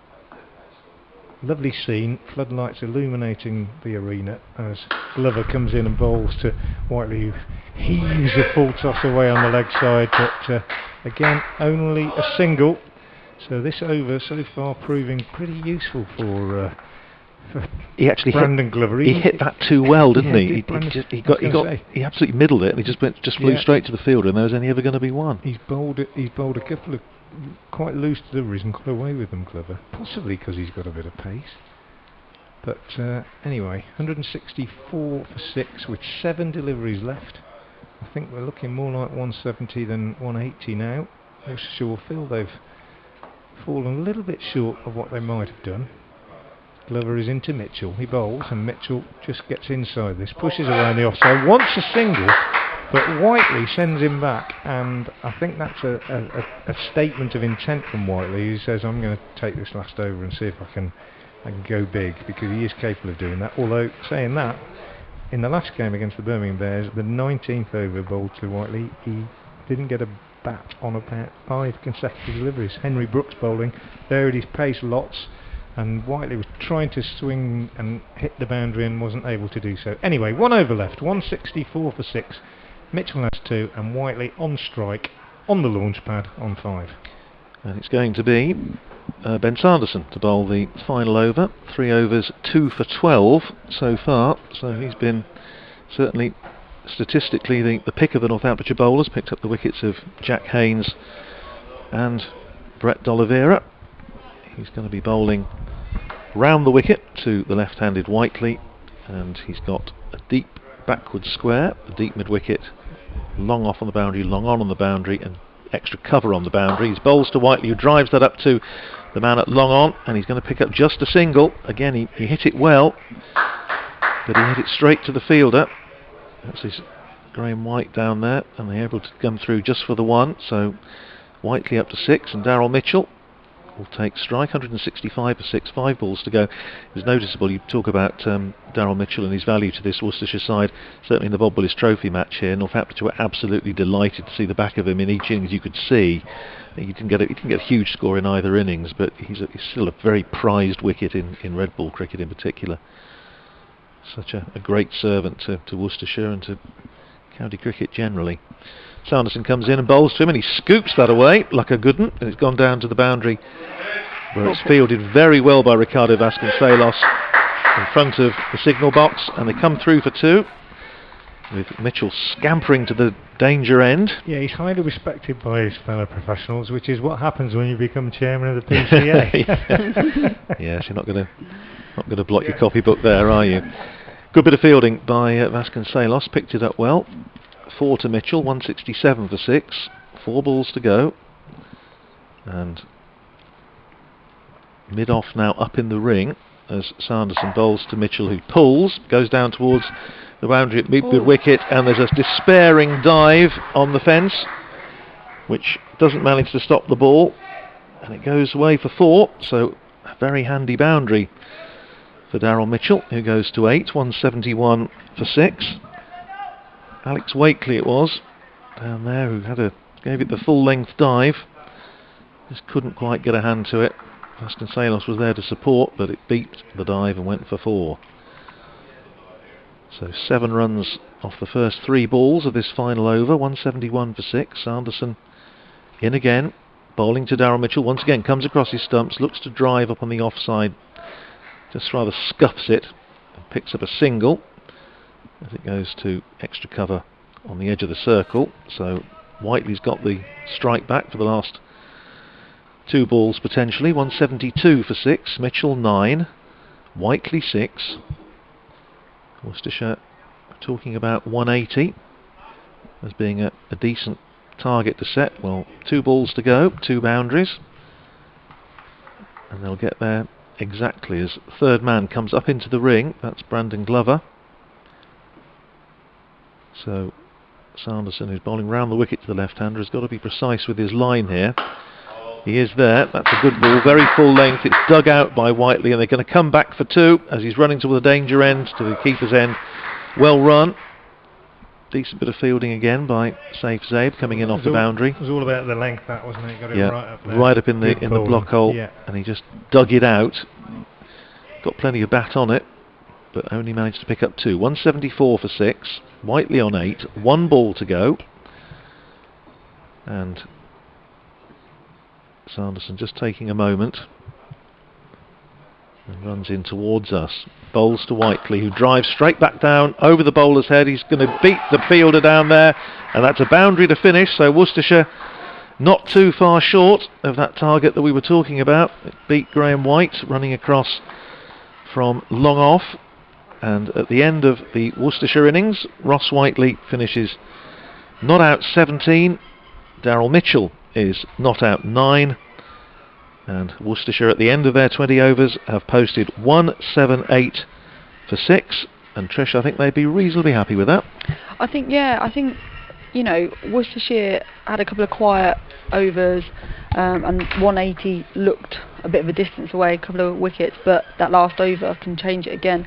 As soon as you say to Northamptonshire, right, you've got to get 179, puts that pressure back on them. I think you've got to go at 9s and over. Yeah, I think there's something in that innings that for both sides to be reasonably content with. As I say, I think at one point when Hamish Rutherford was going, Worcestershire might even have had the sights on something closer to 200. Then as it was, I think Northamptonshire were hoping to keep it down perhaps to 170, and in the end somewhere in between. So it's going to be a cracking second half here at Montage Road, with Worcestershire having posted 178 for 6. Our listeners to BBC Radio 5 Live Sports Extra. I'll return you back to the studio and Kevin Howells. And for listeners to BBC Radio Northampton and BBC Hereford and Worcester, and online and on the stream, we shall keep going and just talk about that innings. So I'll just do the bowling figures. Yeah, good idea. So Josh Cobb 2 overs, no maidens, no wicket for 19. Dan Sanderson 4 overs, no maidens, 2 wickets for 26. Brandon Glover 4 overs, no maidens, 2 wickets for 42. Nathan Buck 3 overs, no maidens, 1 wicket for 40.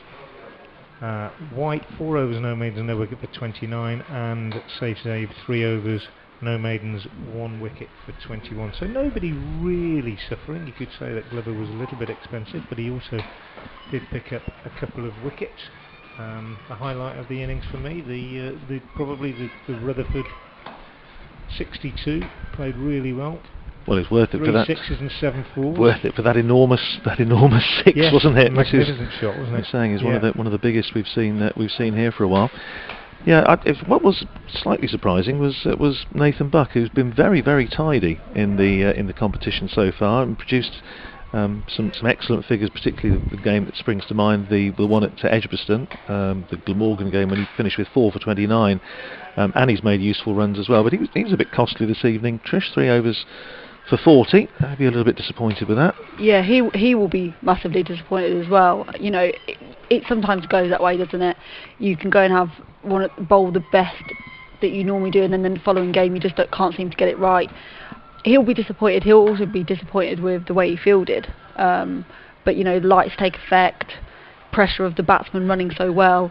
But he's just got to kind of put it out of his mind a little bit, and if he's needed to bat, forget about that and just concentrate on that, and then discuss it afterwards and work out why he went for those runs. Which I'm sure they will in the extensive debrief. And as we always say, Josh Cobb is one of the great dissectors of stats, isn't he? He loves a stat, and he takes the whole analysis thing very, very seriously. If you're just tuning into us, you're very, very welcome. If you're listening to BBC Radio Northampton or BBC Hereford and Worcester, or online, or on the live stream, of course, on the Northamptonshire website, and you're listening to me, Andrew Rad from BBC Radio Northampton, to Frank Watson from BBC Hereford and Worcester, and also to Trish Hankins, captain of the Northamptonshire women's side for a few seasons now, and was Trish very appropriate you should be with us this evening, because this is Women's Cricket Month, isn't it? It is, yes. Something that the ECB decided to launch just to try and grow sort of the game for the women and girls. So I work for Northampton's Cricket Board, and we've been following all the different stories that have been happening in the county, and going back quite a few years to some of the stuff that some of the women's teams have achieved. So it's been good. It's been good to have a look back at some of the stuff that's been going on. Everyone who follows cricket will be aware of the extraordinary circumstances that we've had this season, and with a truncated season and some competitions going ahead, others not. What's been the overall effect on women's cricket, do you think? I know there was concern at one time that it could be a fairly serious blow, even more so than to the men's or to the recreational game. I think because of such short season, there's so much cricket being tried to get fitted into such a short period that it was inevitable, with the amount of women playing compared to the amount of men, that some girls and women weren't going to get as much cricket. If we take us as Northamptonshire, we haven't played any competitive cricket this year, just because of logistics. It was a logistical nightmare to try and organise some fixtures, with a number of our girls playing pathway, a few of our girls involved in the new Rachel Hayhoe Flint competition, as well as some regional development stuff. So it's been frustrating in that side of things for me on a personal front, and all I've managed to play is 4 games of cricket up till this point, which normally I probably would have bowled 20 played 20 or so games, and the body isn't getting any younger, and the body is definitely not as conditioned as it normally would be by this stage. So it's been a bit of a test. The Monday morning when I wake up after I've only bowled like 3 or 4 overs, it's been a real struggle, but I'm still enjoying it, and if anything, hopefully this cricket month will just get as many women and girls back involved with the game next year, and we can just try and sort of build on the success that's happened over the last few years. It's fair to say that the 100 is something that obviously polarises opinion greatly. I mean, if you get sort of 2 or more cricket supporters together, you'll probably get an argument about it. But look at it from the women's point of view, and there's been an announcement on that from ECB today, I know. How important is it going to be to actually get that tournament played? What I think is really good about the 100, as much as we can all debate about the pros and cons of the competition, I think the fact that it's being brought in line with the men is fantastic for those girls that are going to be involved, and also for the girls that are a little bit younger. They've got something to aspire to. They know that they can actually get paid to play cricket. Same with this new Rachel Hayhoe Flint that's been named this year. That's fantastic. It's going to provide loads of opportunity for girls to be paid to play cricket, which in the past is not happened. No, and I've been wondering, we were having this conversation actually earlier today, and I just wonder whether, in a sense, you could argue that in fact the women's competition, for the reasons that you've outlined, that it does actually give up and coming women and girls players something to aspire to.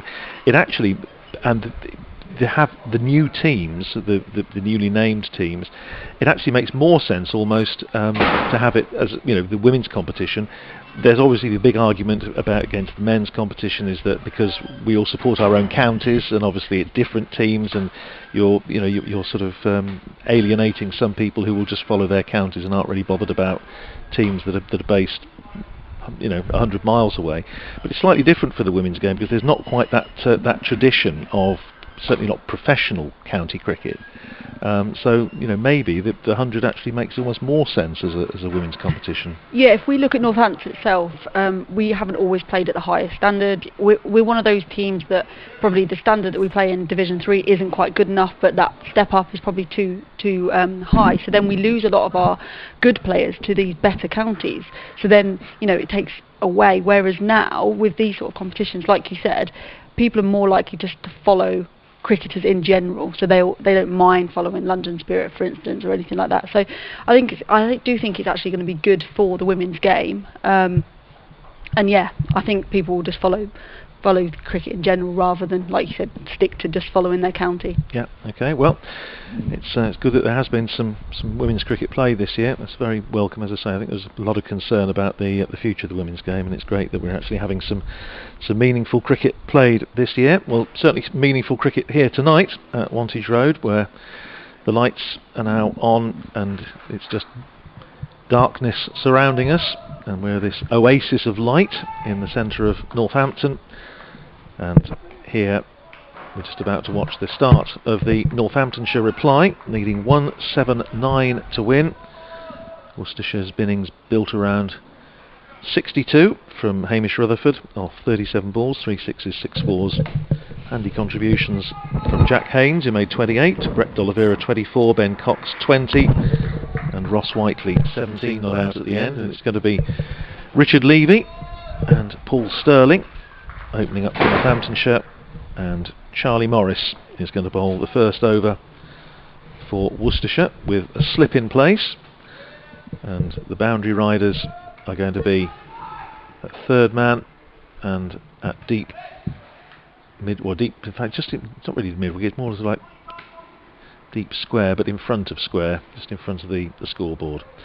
So here we go, 179 to win, and Charlie Morris running in to bowl the first ball to Levy, who drives, but only as far as mid-on, where it's fielded by Hamish Rutherford, and there's no run, so good start for Morris, who has a bit of previous when it comes to getting wickets with his first over, his first ball in fact. Well, he should have had 2 at Taunton, because he dropped a return catch off the second ball of the innings as well. Off Babar Azam, that was a good scalp to claim. Looking to claim the scalp of Richard Levy here as Morris bowls down the leg side. That's going to be a wide, called by umpire Rob White. So Northamptonshire off the mark with a run on the board in this first over. I mentioned that Charlie Morris's dad had tweeted oh yes, Andrew. It was quite an interesting tweet, because he said he was wondering what my opinion was, or our opinion was, about whether batting first had made a difference to Worcestershire after their bad start in the T20. That's an interesting point. Morrison again, and he bowls to Levy, who's hit high up on the thigh pad. It bounces over to the keeper, and Ben Cox dives away to his right. It's a good take. Yeah, I just wondered whether perhaps there's, maybe just a little bit less pressure when you bat first on the batters than if you're in a run chase. And certainly Worcestershire's better performances this season in this competition have come in these last few games when they batted first. Well, so maybe Mr. Morris is right. He may well be. Well, we shall see in the next hour and a bit as Morris bowls to Levy, who stands and delivers and smashes that over the bowler's head for 4. And I think it's probably a very good idea that Charlie Morris didn't put up a hand to try and stop that. He would never have played the ukulele again. Hit that very hard, Richard Levy, and just stood and smashed it. Fast hands. Very fast hands. So 4 to Levy, 5 for no wicket. Beautiful scene here at Wantage Road now, with the lights on, as saying just brilliant. Black all around us, apart from the lights over in Kingsthorpe, as Levy's beaten by Morris. Good ball, good reply, just short of a length, and Levy looking to pull it. Well, sorry Andrew, I was just going to say, while we're talking about Twitter, just get another blast in for the 3 of us. Andrew is at oldmanrad, all lowercase.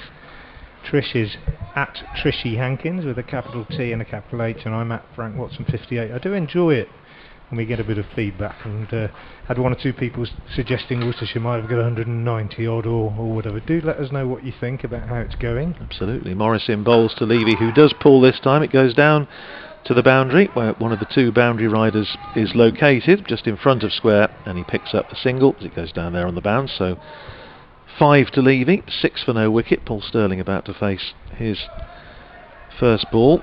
Levy having already lasted longer than he did on Sunday. He's got a good record against Worcestershire. Yeah, when he was out 4th ball on Sunday, LBW to Prem Sisodia, the left arm spinner, and then Paul Sterling followed, stumped off the offie Andrew Salter in the next over, and things didn't get a lot better from then on. 98 all out. Different night, different surface, I think, more to the point, as Morris comes in and bowls, and Sterling smashes that away through extra cover for 4. Wasn't a bad ball, just a little bit short of a length. Charlie Morris sort of kicking the ground in frustration, but there wasn't really an awful lot wrong with that.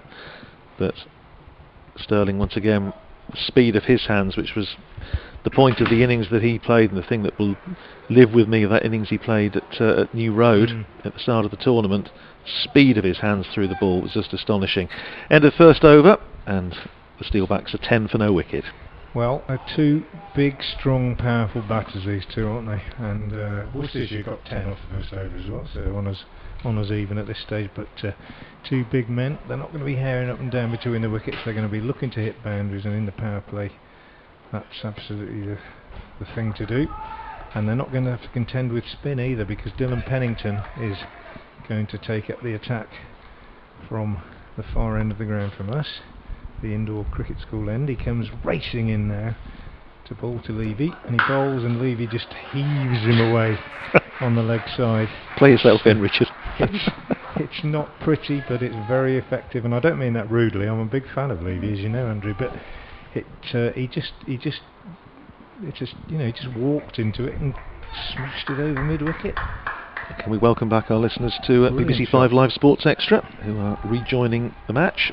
Northamptonshire chasing 179 to win. Andrew Roud from BBC Radio Northampton, Frank Watson from Hereford and Worcester, and Trish Hankins, Northamptonshire women's captain. Pennington in again to bowl to Levy, and he's got 4 runs. Not middling this one, looking to heave it away on the leg side, thickish inside edge, but so quick are those hands that we were talking about that races away to the boundary for 4 as well.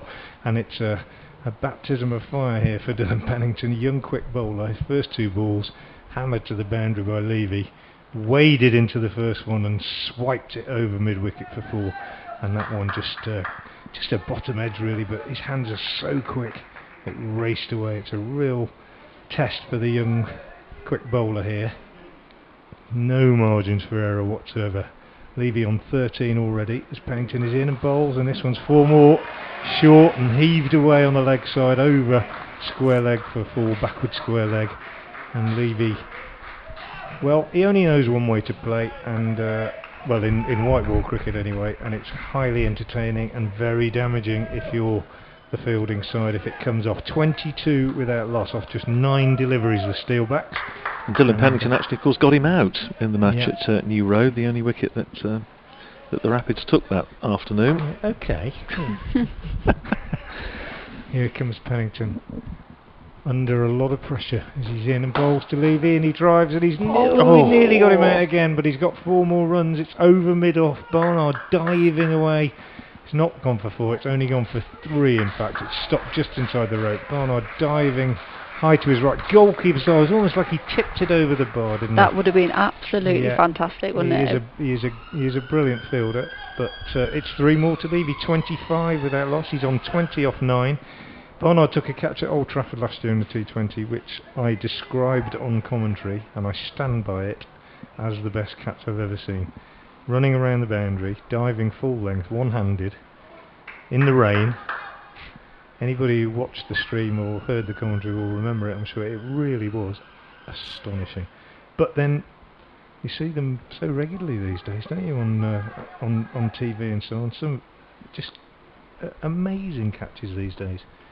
Pennington, relieved, perhaps, to be bowling to Sterling, who, pretty dull really by the standards of this over, as he just tucks that one away for a single. So Dylan Pennington under real pressure. He's conceded 16 runs in this over so far. It's only the 2nd over of the innings, his first, and this is what these two can do, Levy and Sterling. They can put bowlers under a great deal of pressure, and I wonder if Ed Barnard is already thinking about pace off, about getting a Darryl Mitchell over in, or perhaps a Brett D'Oliveira over.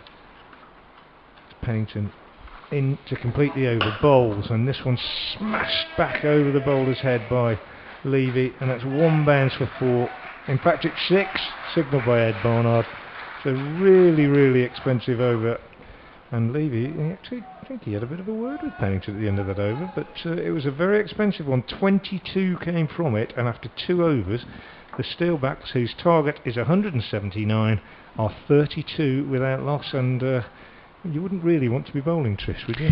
No, and realistically, that over wasn't that bad. I think, he went for straight away. He was under pressure. He got hit for 2 fours.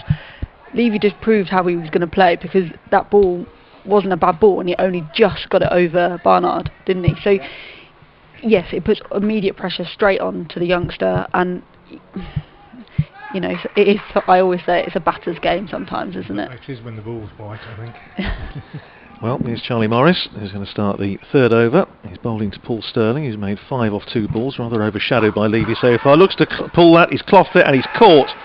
And Sterling goes, and a success for Charlie Morris. Hope Dad's listening, because he bowled that one just a little bit short of a length. Sterling looking to pull, caught it high up on the bat, just clothed it.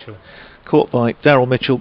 Simple, straightforward catch at mid-wicket, and Worcestershire have their first success with the ball. Sterling is out for 5, and Northamptonshire are 32 for 1.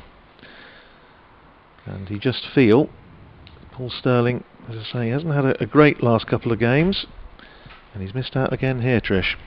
Yeah, I don't know quite. He sort of didn't get all the way into it, did he?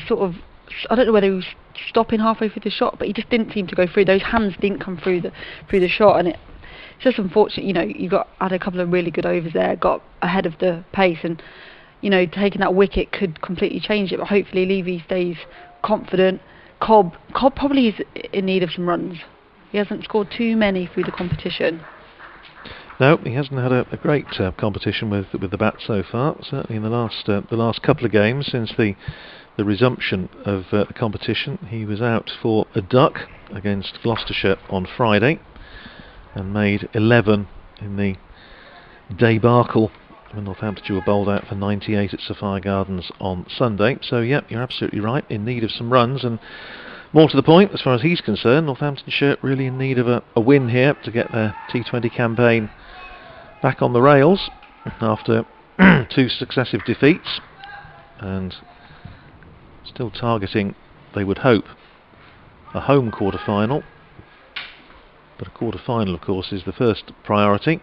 Slip in place as Morris, running away from us, bowls to Josh Cobb, who's in behind that, pushes it out on the offside. They go for a very quick single, and Richard Levy sprinting down there like a good one.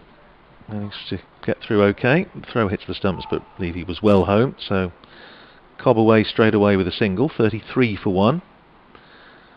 I don't know if you heard, I think it happened in the previous game here when Richard Levy ran a 3, as he did in the previous over. There was a sort of certain amount of mirth from down below where the Northamptonshire team are changing. Of course, the 2 teams socially distanced, so in separate buildings, but every time Richard Levy runs a 3, there seems to be a certain amount of merriment. Can't think why. Morrison again, bowls to Levy, who pulls, and he's going to pick up 4 runs. Not a particularly full-blooded stroke, it was a clever stroke, just picked his spot, paddled it rather than pulled it really, and it beat the man, saving the one at 45 degrees on the onside, runs down to the boundary. And Levy already raced up to, 30, and he's faced 11. Only 11 balls. It's those hands, isn't it? They're Yeah. so fast. The actual speed of his bat through the hitting area is incredible, I think. So he even just gets a corner on it, just races away, doesn't it? I think it's very difficult to bowl at him. Yeah, it certainly is when he's on song. And Morris with that task at the moment as he comes in and bowls to Levy full length. Good ball, Slower as well. well disguised slower ball, and Levy looking to give himself room and hit that over extra cover. In the end, just jams down on it. It runs down the pitch, and here we go. The first time of the innings, the first Richard Levy conference. He's a great one for coming down the pitch and having a chat. If you were coaching the bowlers and they're going out to bowl against Richard Levy, I think you've got to really try and get into their heads a little bit. Tell them not to worry too much. Morrison bowls to him, and he's gone aerial. That's a huge hit. That could in fact clear the sight screen, and it goes straight over the bowler's head and raps into the sight screen, and that's 6 to Richard Levy. And it wasn't a bad ball. It was possibly a tad full, but Levy just hitting through it, and now he wants some tape for his bat. But what I mean is, you've got to say to the bowlers, look, this is the way the guy plays. if he comes off, it's going to be painful, but you've just got to try and stick to your job, keep doing, stick to your plan, bowl the ball where you're trying to bowl it, and don't let it get to you, because it's so easy to just get to panic, really, I think, when he's batting like this. Yeah, Levy onto 36 off 13 balls, 43 for one ball to go in the third over, and that's speared away into the covers, but very well fielded in the covers down there by Ross Whiteley. And now, yes, the tape's coming out for the Levy bat. End of the over. 3 gone. Just 11 off that one. And Northamptonshire 43 for 1 off 3, chasing 179. Yeah, do you know what I mean, Trish, about that? Would you say the same? Yeah, I think they'll obviously would have discussed all these different batters before this game and worked out, what they like, what they don't like, and worked out some game plans. But I think it is about sticking to that sort of game plan, even if you are going back over your head, because that wasn't, some of these balls that they're bowling, they're not that bad at delivery. It is just that Levy seems to be on one and is hitting through the line and hitting cleanly. You've just got to stick to what you're doing. Don't try and change anything unless you start changing the field and discussing it with your captain, and obviously change the game plan slightly. But don't panic. Don't panic. And sometimes you've just got to hold up their hands up and say, do you know what? He's Yeah. batting really well. Yeah. I mean, we're in the third over at that. It could all change, couldn't it? Yeah, but this is why he's been recruited. He burst onto the international scene playing like this in South African cricket. I mean, this is what Richard Levy's all about, and it's very, very difficult to bowl against. And when you're Dylan Pennington, you're only in your second or third season in the game. It's even more difficult. Pat Brown is into the attack at the indoor cricket school end. He'll be running towards us to bowl to Josh Cobb. Pat Brown, who's been in the England white ball bubble this year for part of the time, a real star in the last 2 years for Worcestershire in this competition, as they won it once and lost in the final last year. Brown is in and bowls to Cobb, and Cobb drives into the covers, gets a single. No, he doesn't get a single, because Ed Barnard covers up behind Darryl Mitchell, who half stopped it. Jake Libby, I think, who half stopped it, and he doesn't get a run. Brown's variations are his major weapon. Variations of pace. Bowls about 3 or 4 different balls, and can bowl a slower ball bouncer and knuckleball, and that's his strength. Hasn't been perhaps at his best in this year's competition. He's in and bowls, and that one's played back at the pitch, and there's no run. When he bowled the last over at Taunton the other night, they needed 13 off the last over, and Craig Overton hit the second ball for 6, they'd got a single off the first ball, so it's 7 off the first 2, 6 needed off the next 4, and Worcestershire won by 3 runs. So it was a really brilliant final over, but he's under a bit of pressure here, but he is bowling at the right man at the moment, because Josh Cobb is not as destructive at the moment anyway as Richard Levy, as Brown bowls, and Cobb pushes the third ball of the over back to the bowler, and again there's no run. It's soporific almost after the first. The West Stand will be slow hand clapping if there were people in. Get on with it. Yeah. Get some youngsters in. We're saying that because Richard Levy is 36 off 14 balls at the moment. The man out is Sterling. Josh Cobb on 1. Waits now as Pat Brown moves in again towards us and bowls to Cobb, who gets one down the leg side, which he tries to flick away off his hip. Bit quicker, that one from Brown, taken by keeper Cox, and umpire Rob Bailey signals a wide because it was away down the leg side. Earlier today, if you are just joining us, Worcestershire, who won the toss and chose to bat, making 178 for 6 in their 20 overs, 92 at the halfway stage, so they may feel they fell a little bit short of what they might have achieved. Hamish Rutherford top scoring with 62. 44 for 1 in reply, as Brown is in again and bowls to Cobb, again down the leg side and again a wide.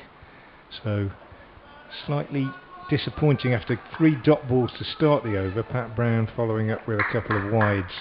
We're halfway through the 4th over. 36 to Levy, as I say, off 14. He's been really at his explosive best tonight, and it is a shame that there's nobody here to see it, although I think the Northamptonshire fans will be watching the live stream and enjoying what they're watching. Here's Brown in again, bowls to Cobb, short. Cobb goes big on the leg side, that's 6. Yeah, 4 rows back into the plastic seats just to the left of the signal box at deep backward square. Cobb's first boundary, normal service is resumed, and the 50 is up. 51 for 1 in the 4th, Northants, so they're ahead of where Worcestershire were, even though Worcestershire themselves had a pretty explosive start from Hamish Rutherford. And Josh Cobb goes to 7, a change in the field as a man goes out on the leg side and a man comes in off the cover boundary. Of course, we're still in the power play. Difficult times for the young Worcestershire attack. Pat Brown in once more, bowls, and that's another big wide down the leg side. He doesn't appear to be particularly happy at the moment, Pat Brown. He started with 3 dots in this over, but since then we've had 3 wides and a 6, and it's a struggle for the young man and for the Worcestershire attack in general. It just shows how much it can go from even in 1 over. You know, Josh Cobb would have been under pressure after those first 3, and then a couple of wide, 6, and then the pressure's relieved.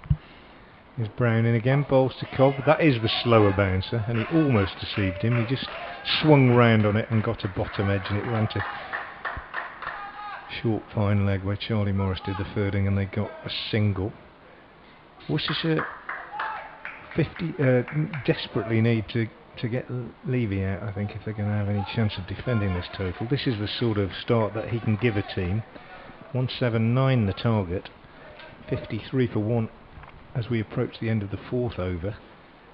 But as I say, I think that, you know, they'll have sat down beforehand, the Worcestershire side, and said, you know, we know what this chap's like. He can do this, but if he gives us a chance, we've got to take it. That's the thing, isn't it? He gives us a chance in over 6 or over 7, we've got to take it. Otherwise, he could take the game away from you. Brown's decided to go round the wicket to Levy, presumably to try and stop him from freeing his arms up outside the off stump, and it works, because he's taken on the pad and it just runs away on the onside, and they go through for a leg bye, which unfortunately for Worcestershire means that Levy keeps the strike. 54 for 1 at the end of the 4th over. And Levy on 36 off 15 balls, Cobb on 8 off 6, the man out, Sterling for 5. This is actually Richard Levy's high score in the T20 this season. Yeah, I could have predicted it would have come against us. Yes, he made 35 against the Birmingham Bears here. That was 35 off 18 balls with 4 6s and 2 4s to set up Northamptonshire to a winning total, and then he made 33 off 34 balls in that opening match against Worcestershire at New Road. And Dylan Pennington coming back into the attack to bowl his second over. The first one went for 22. That was the second over of the innings, but his captain showing a bit of faith in the young quick bowler. Long straight run from underneath us and bowls to Levy, who pulls that away, but he's only going to get a single as it goes on the bounce to the man at deep square, who didn't have to move really, and so a single to Levy, 37 to him, 55 for 1, and inevitably Richard Levy comes down the pitch for a chat. He is the great conversationalist, mid-wicket conversationalist in this side, and it'd be much easier to do a Zoom call, wouldn't it, probably, and get everybody on at once. But I've asked one or two of his teammates what he talks about in the middle, and they say, well, not much really. But is it cricket even? Well, probably. Pennington in again, bowls to Josh Cobb, who plays that nicely, just punches it away. Square of the wicket on the offside. Of course, there's a man, Ross Whiteley, in front of the West Stand, so he gets just a single. Great position to be in, Josh Cobb now, isn't it? Just got a man going at the other end like Levy is. All you've got to do is make sure you just get a bat on it and get a single. Watch from the other end. 9 to him off 7 balls, 56 for 1. Northamptonshire in the 5th over, chasing 179 to win and record what would be their 5th win of the campaign. As Pennington comes in again, bowls, and this is in the air to Levy, but he's going to get away with it as it ran down towards fine leg. Bounced in the end well in front of the fielder down there, and they pick up just a single. So singles the order of the day in the over so far. 38 to Levy, 57 for 1, 38 off 17 balls. Another conversation, all of which isn't great for the cut-off point, which is what, 9:17 we're due to finish, so 55 more minutes according to my watch. And Pennington in again. bowling this time to Cobb, who's in behind that. Good ball. Dylan Pennington well bowled. Good line, good length. And all Cobb could do was just play it defensively back down the pitch. And now Richard Levy, to the surprise of no one, has come almost down to the other end to pass on some wit, wisdom. He's not worried about cut-off point, is he? Because he's thinking of getting it over by 9, isn't he, the way he's batted? To pass on wit, wisdom, insight, knowledge or something or other. But I've gone back to this end, and it's Pennington running in again. Bowls to Josh Cobb, who drives with a hand off the bat. It goes up to mid-off, and they take a single. Smart bit of fielding and a good throw from Ed Barnard. But Cobb was home. I think he probably would have been home anyway. I think even if it had hit the stumps. But goes through for a single. 10 to him. This is much better over from Dylan Pennington. 1 ball to go, and he'll be looking to finish strongly. 58 for 1. So bearing in mind his first over went for 22. Just conceded 4 singles so far. And it shows real character, doesn't it? Because it's not like Levy's gone.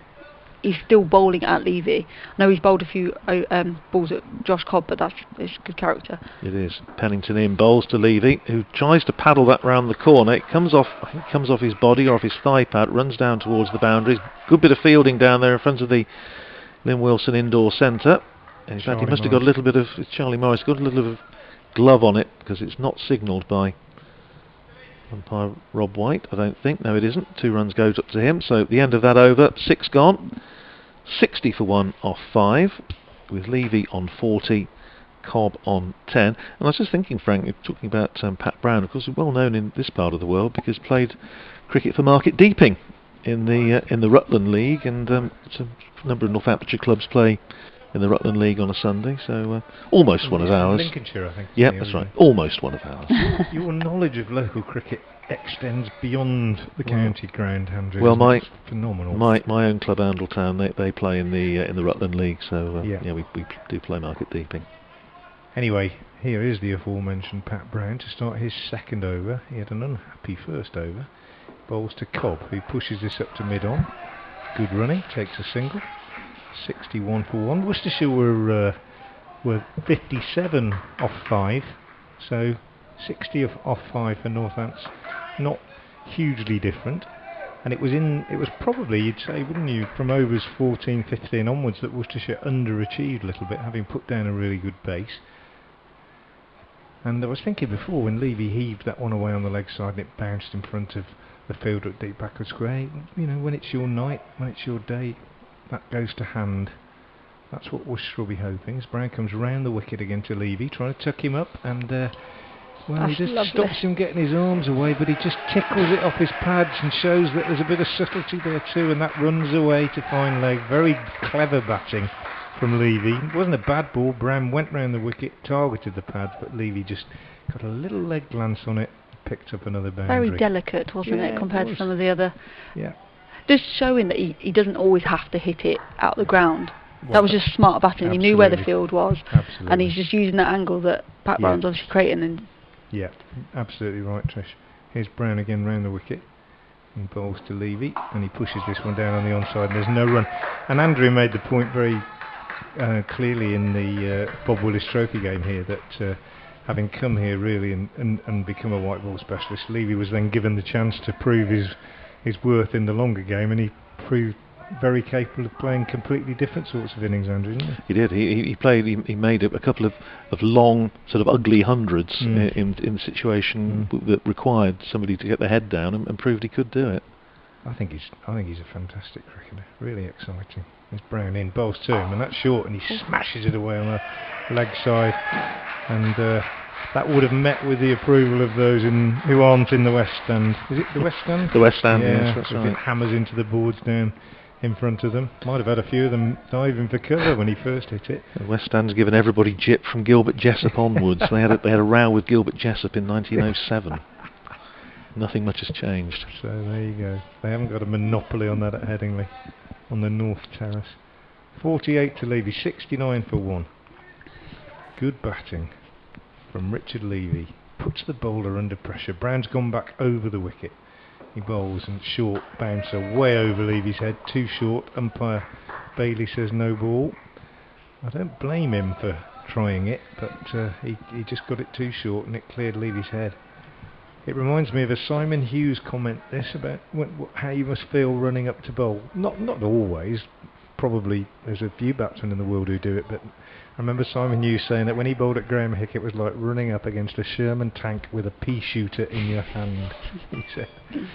And I think that's probably a bit how the Worcestershire team must feel at the moment.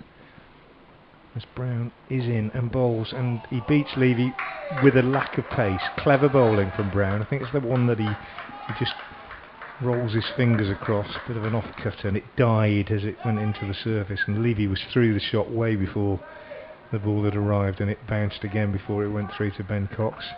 Clever bowling from Brown, and brave bowling, I think. You know, you've got to back yourself to try your skills in these situations. It also makes you think, is it time to take the pace really off the ball? Because obviously they've deceived Levy and Cobb on a couple of occasions with slower balls. End of the power play now as well. Here's Brown in again, bowls, and again he tucks Levy up. Good bowling from Brown at the end of that over. Great end Came to back over. really well there, Pat Brown. And at the end of the power play, with 11 runs having come off that over, 71 for 1 is the Northamptonshire total. They require 179 to win, and the man out is Sterling, who made 5 earlier. Worcestershire 178 for 6, with Rutherford top scoring with 62. I'd say Northampton's on top now, Trish. You know, 71 off the power play.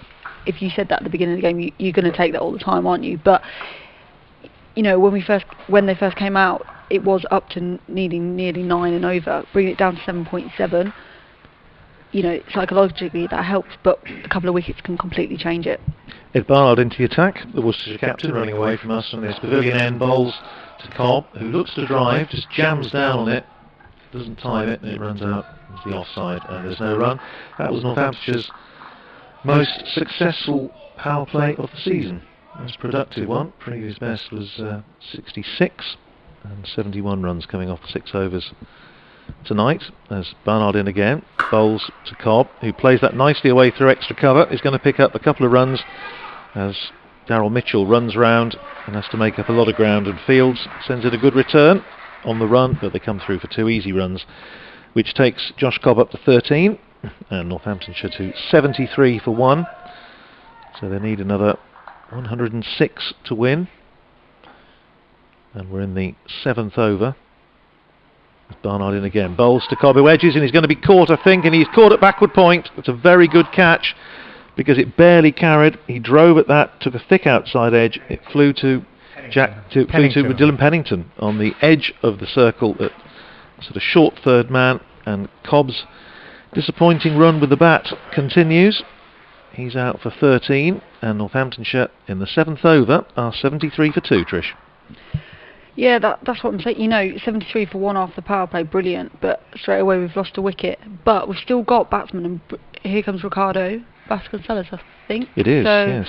You know, he's maybe batting a little bit higher than we anticipated, but he can also, if he stays out there with Levy, can keep ticking away at that score, and hopefully keep the pressure down on the rest of the order. But again, another wicket. We saw it in the Worcestershire innings, didn't we?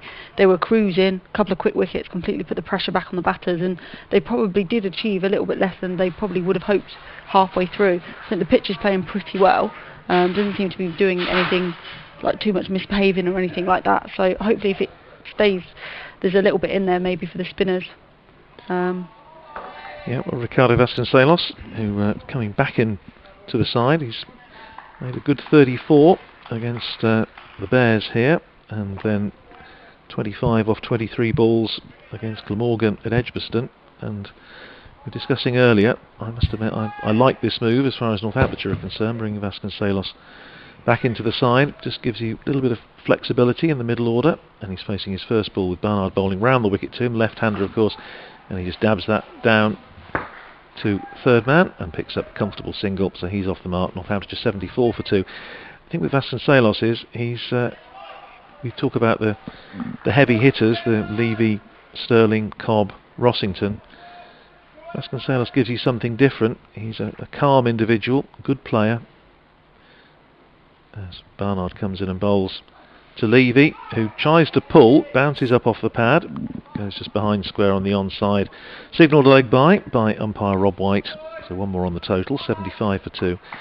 But Levy will be content to push it around, nudge and nurdle, play for Levy.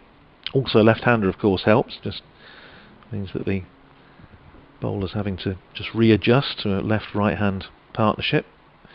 As Barnard bowls round the wicket to Vasconcelos, who plays it up to mid-off, where Jack Haynes fields, and Richard Levy had come about a third of the way down the pitch before Vasconcelos sent him back. He got back easily enough in the end. And as the players take a little break for their sanitisation, Levy is 48, Vasconcelos 175 for 2. Chasing 179, Northamptonshire having lost Paul Sterling for 5, Josh Cobb for 13. And the bowling figures so far, Charlie Morris having bowled 2 overs 1 for 21, Dylan Pennington 2 overs 0 for 28, which when you consider the first one went for 22 is an impressive comeback. Pat Brown 2 overs for 21, and now we are going to see some twirl. Yep, Brett D'Oliveira coming on at the indoor school end, or the football ground end as I insist on calling it, having been here many times when it was a football ground at that end. And he's going to be bowling to Richard Levy. His right arm leg spin, bowls, first ball, and Levy on the back foot, cracks it up to long off, and get one, and come back for 2, going to have to hurry. And there's almost a run out there as Vasconcelos sent him back. Good piece of fielding from Jake Libby down there at long off. It's all going on. Quickly round to his left. Got the throw back in and D'Oliveira threw the stumps down, but Levy for the second time in as many deliveries sent back by Vasconcelos, scampering back in. 49 to him off 26 balls. Odds on a run out? Vasconcelos faces D'Oliveira, who bowls to him, and he drives through extra cover, and this time they say, oh, we'll just take one, as Ross Whiteley comes off the boundary to do the fielding. 77 for 2. I know it's a bit obvious, probably anybody listening and watching will say, oh yeah, that's real insight, but it is all about Levy now, isn't it? D'Oliveira's in, bowls to him, and he's back again, cutting away on the offside to a fast flat delivery and bringing up his 50 off just 27 balls and taking the total up to 78 for 2. And what I mean by that when I say it's all about Levy is if he bats for another 5 or 6 overs, I would say this game will be beyond Worcestershire. They need to get him out, but in order to do that they have to just stay calm, get the ball in the right place, make sure they take their chances when they come along, and if they can chip away a wicket or 2 at the other end as well, then well and good. D'Oliveira bowls to Vasconcelos, who sweeps, lovely shot, beautifully timed, picked up over backward square leg and racing away for 4. So Vasconcelos moves on to 6 off just 4 deliveries, and the Steelbacks total to 82 for 2 in the 8th. The target is now below 100. 179 to win. D'Oliveira's in, bowls again to Vasconcelos, who goes back to one that's pushed through, and the bowler does his own fielding. He bowls differently in white ball cricket, Brett D'Oliveira, to the red ball game.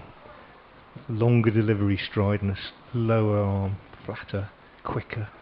Pushes that one through again, and Vasconcelos cuts, but straight to Darryl Mitchell at backward point. So a good comeback from D'Oliveira after that boundary. End of the over, and with 8 gone, needing 179 to win, Northants are 82 for 2.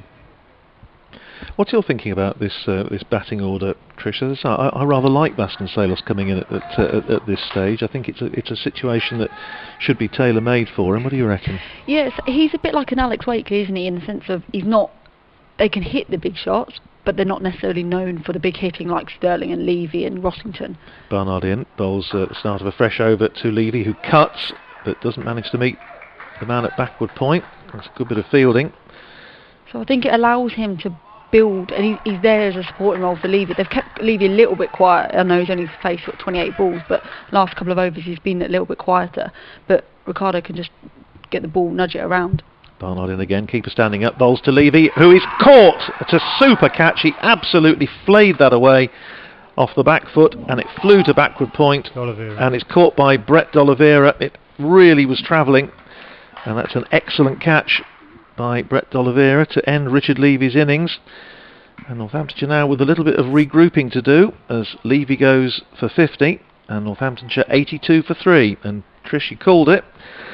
A couple of wickets can make all the difference. It really can, and I think they have kept Levy a little bit quiet in the last few overs. And you know, he was going well at 50 off 27, and all of a sudden, you know, he probably plays one too many shots. It was a good catch. We can't take away that from the fielder, but maybe one too many. Here comes Rossington and somebody else that likes to play shots. Yeah, well, we've talked about the plan A, which is Northamptonshire looking to rely quite heavily on their heavy hitters at the start of the innings. Well, say Levy, Sterling, Cobb all gone now as Adam Rossington comes to the crease to join Ricardo Vasconcelos. You could tell what Worcestershire thought by the way they celebrated. Oh yeah, that one, no, absolutely. They knew that it was a big wicket. It's a big wicket. So you've got to take your chance when it comes. Probably hit it to the best fielder. Very, very good catch. That really was travelling. 82 for 3. So Northamptonshire needing another 97 to win. We're in the 9th over. 2 relatively new batsmen in. There's Rossington facing up to Ed Barnard, and Rossington's off the mark, just playing that calmly up towards deep mid wicket, and he picks up an easy single, so he's off the mark with 1. 83 for 3, with Sterling out for 5, Cobb for 13, Levy for 50 off 29 balls with 2 sixes and 7 fours, but he's out now. Barnard bowling round the wicket to Vasconcelos, who leans back and cuts that nicely out to cover point boundary, and they pick up another single. 1 more to Vasconcelos, who's 7. 84 for 3. Batsman to come, Alex Wakely, of course, I would imagine will be next in. Northampton's leading run scorer in this format of cricket. Barnard coming over the wicket to the right-handed Rossington, who looks to force that away off the back foot. Doesn't get particularly good contact, and it runs out to Jack Haynes, who fields in the covers, and there's no run. Then Saif Zaib, young left-hander who's been outstanding in the competition so far this season. Graham White, who's also made some handy runs this year. Then the 3 seamers, Nathan Butt, Ben Sanderson and Brandon Glover. Barnard in again, bowls, and that's nicely driven out into the covers by Rossington. It goes out to the sweeper in front of the West Stand, and he picks up another single. So good over from Ed Barnard, not only conceding just 3 runs but also picking up the very important wicket of Richard Levy. And with 9 overs gone, Northamptonshire 85 for 3, Rossington 2, Vasconcelos 7. And Trish, Worcestershire were 84 for 1, I think, at the same stage, so almost nothing in it score-wise.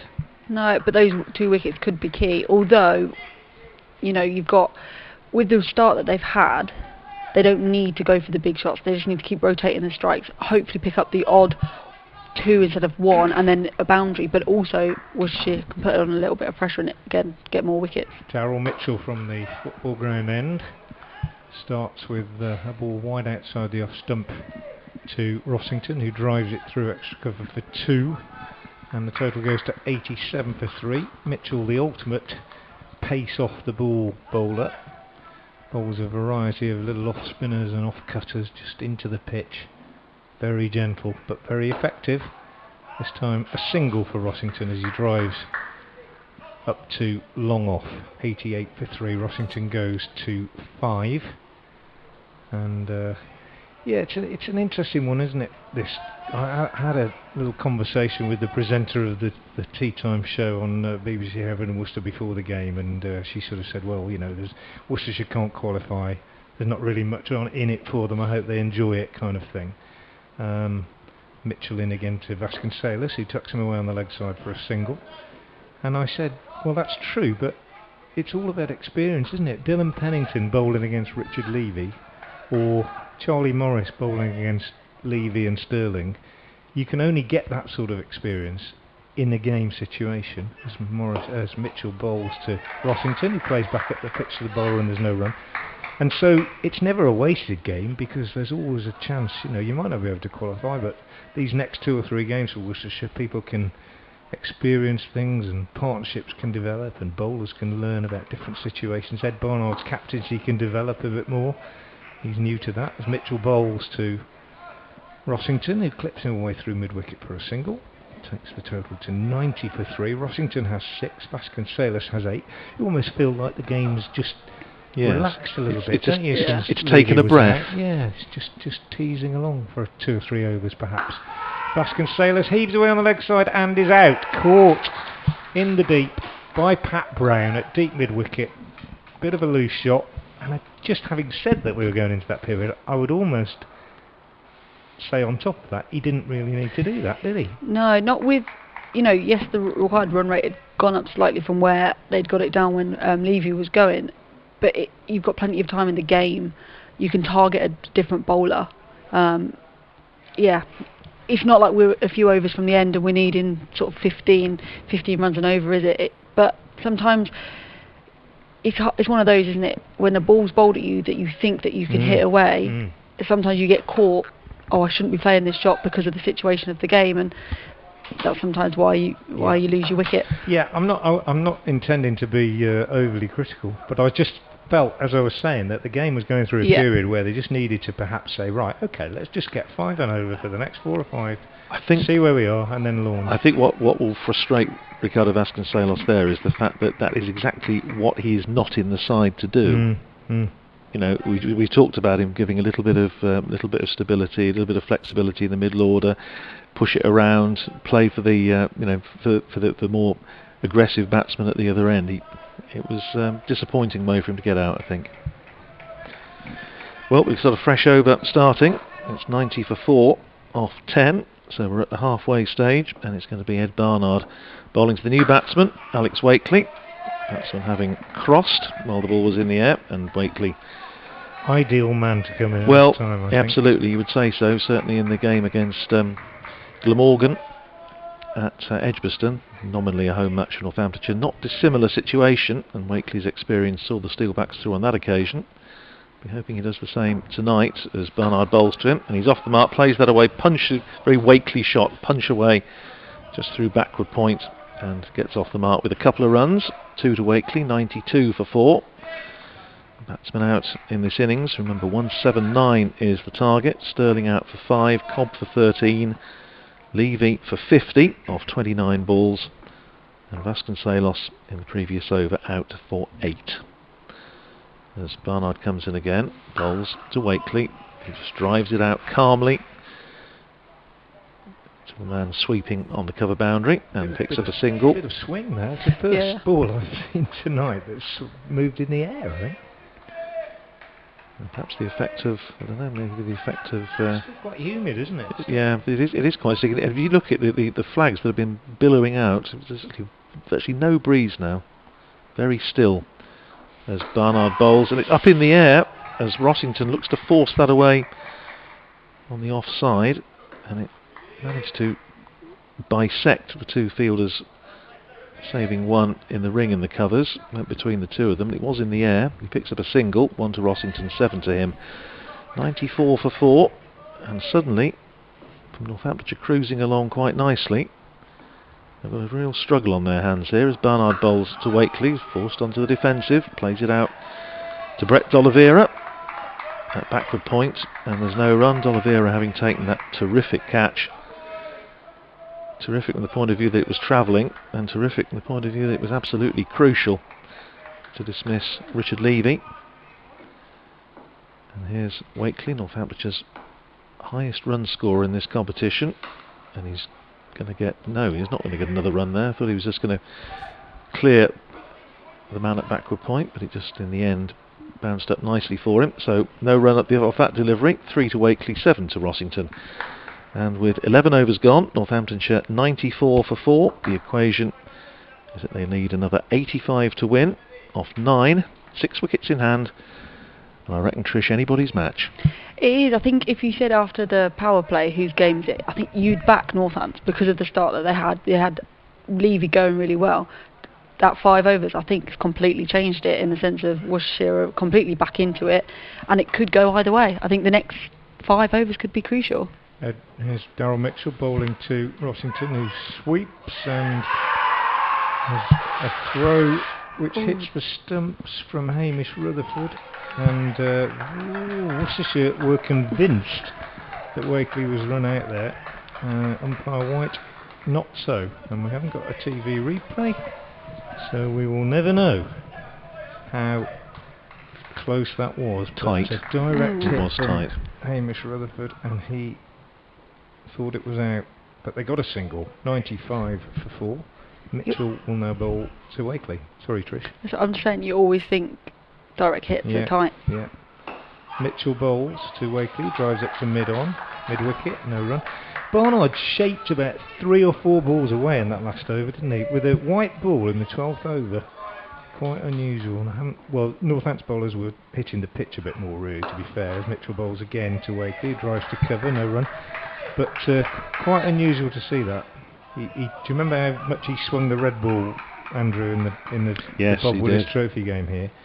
Here comes Mitchell again. He bowls to Wakely. He drives off the back foot. Good shot through the gap at extra cover. He'll get 1. He will only get 1. To misfield. Never run on a misfield. Oh, nearly ran out again. Rossington sent back by Wakely. Ran on a misfield. Nearly run out, but This got is back in time. Jittery cricket by Northamptonshire at the moment, isn't it? Just going back to Barnard, he's one of those guys that if you picked an apple up and chucked it across the room, it would swing. You know, just one of those. He just seems to have that knack of being able to make the ball swing. If he had a bit more pace, a lot of people think he would be a really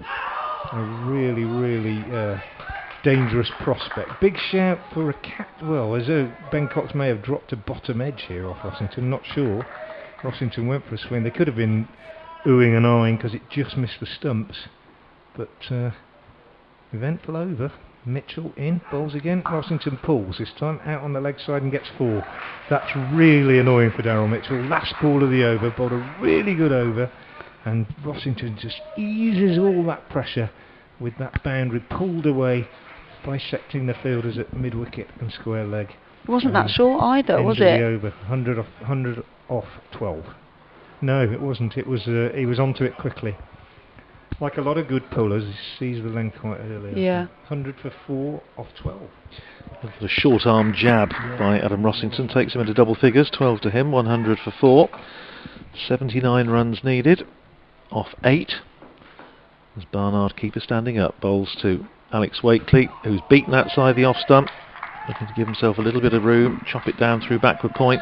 They've got 2 fielders in the back with the sort of point, one just behind square and the other a little bit finer. Adam Rossington going down and having a chat with Alex Wakely, Northamptonshhire's present Red Bull captain. Rossington and his predecessor Alex Wakely, of course, has lifted this T20 trophy twice, 2013, 2016. Barnard comes in and bowls to him, and he drives that nicely up towards extra cover. Good timing. They think about a second again, and there wasn't a second there.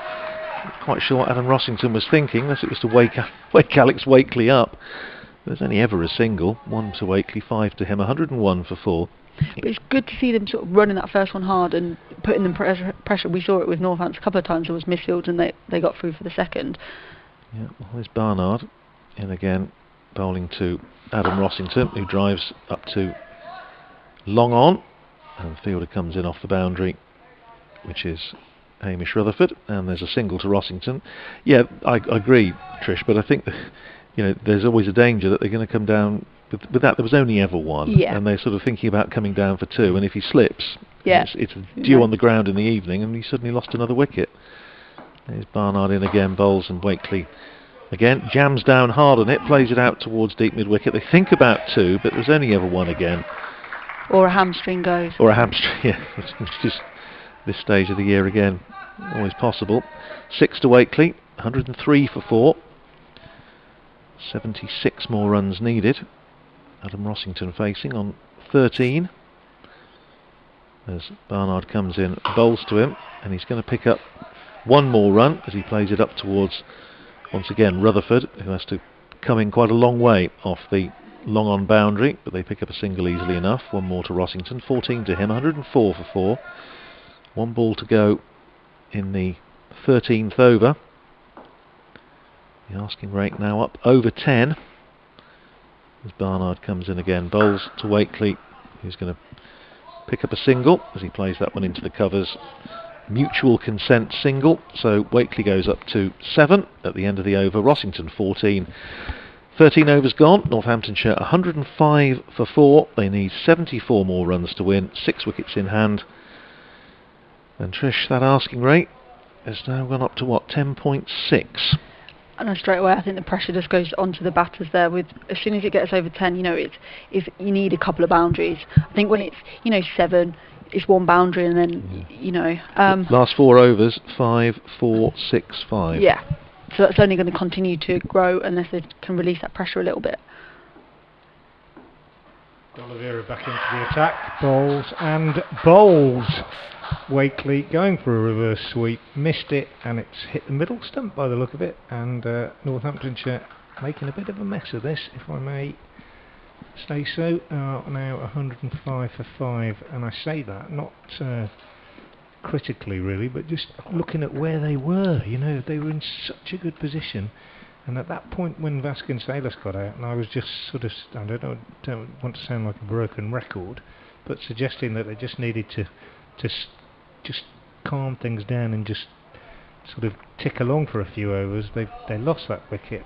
We've seen some manic running between the wickets in the last 10 minutes or so, and now they've lost Wakely playing a reverse sweep to the first ball of the over, and it just seems all a little bit Keystone Cops to me at the moment. 105 for 5. Absolutely. In the moment, they're batting like a side that's a little bit short of confidence. Which, when you consider they won 4 in a row, but they've lost the last 2. Disappointing defeat at Cardiff, and I think the confidence of the side has just been knocked back a bit, and that's reflecting in the way they're playing at the moment. As you say, it's jittery, anxious, nervous cricket. D'Oliveira into the new batsman, safe Zabe, bowls, and Zabe gives himself room and heaves away on the leg side and gets a single. Bounces only about 5 or 6 yards short of the fielder out there, Pat Brown, but he gets off the mark and he gets off the strike and gives the strike to Rossington, who's got a bit of responsibility on his shoulders now. He's on 14, he's faced 13 deliveries.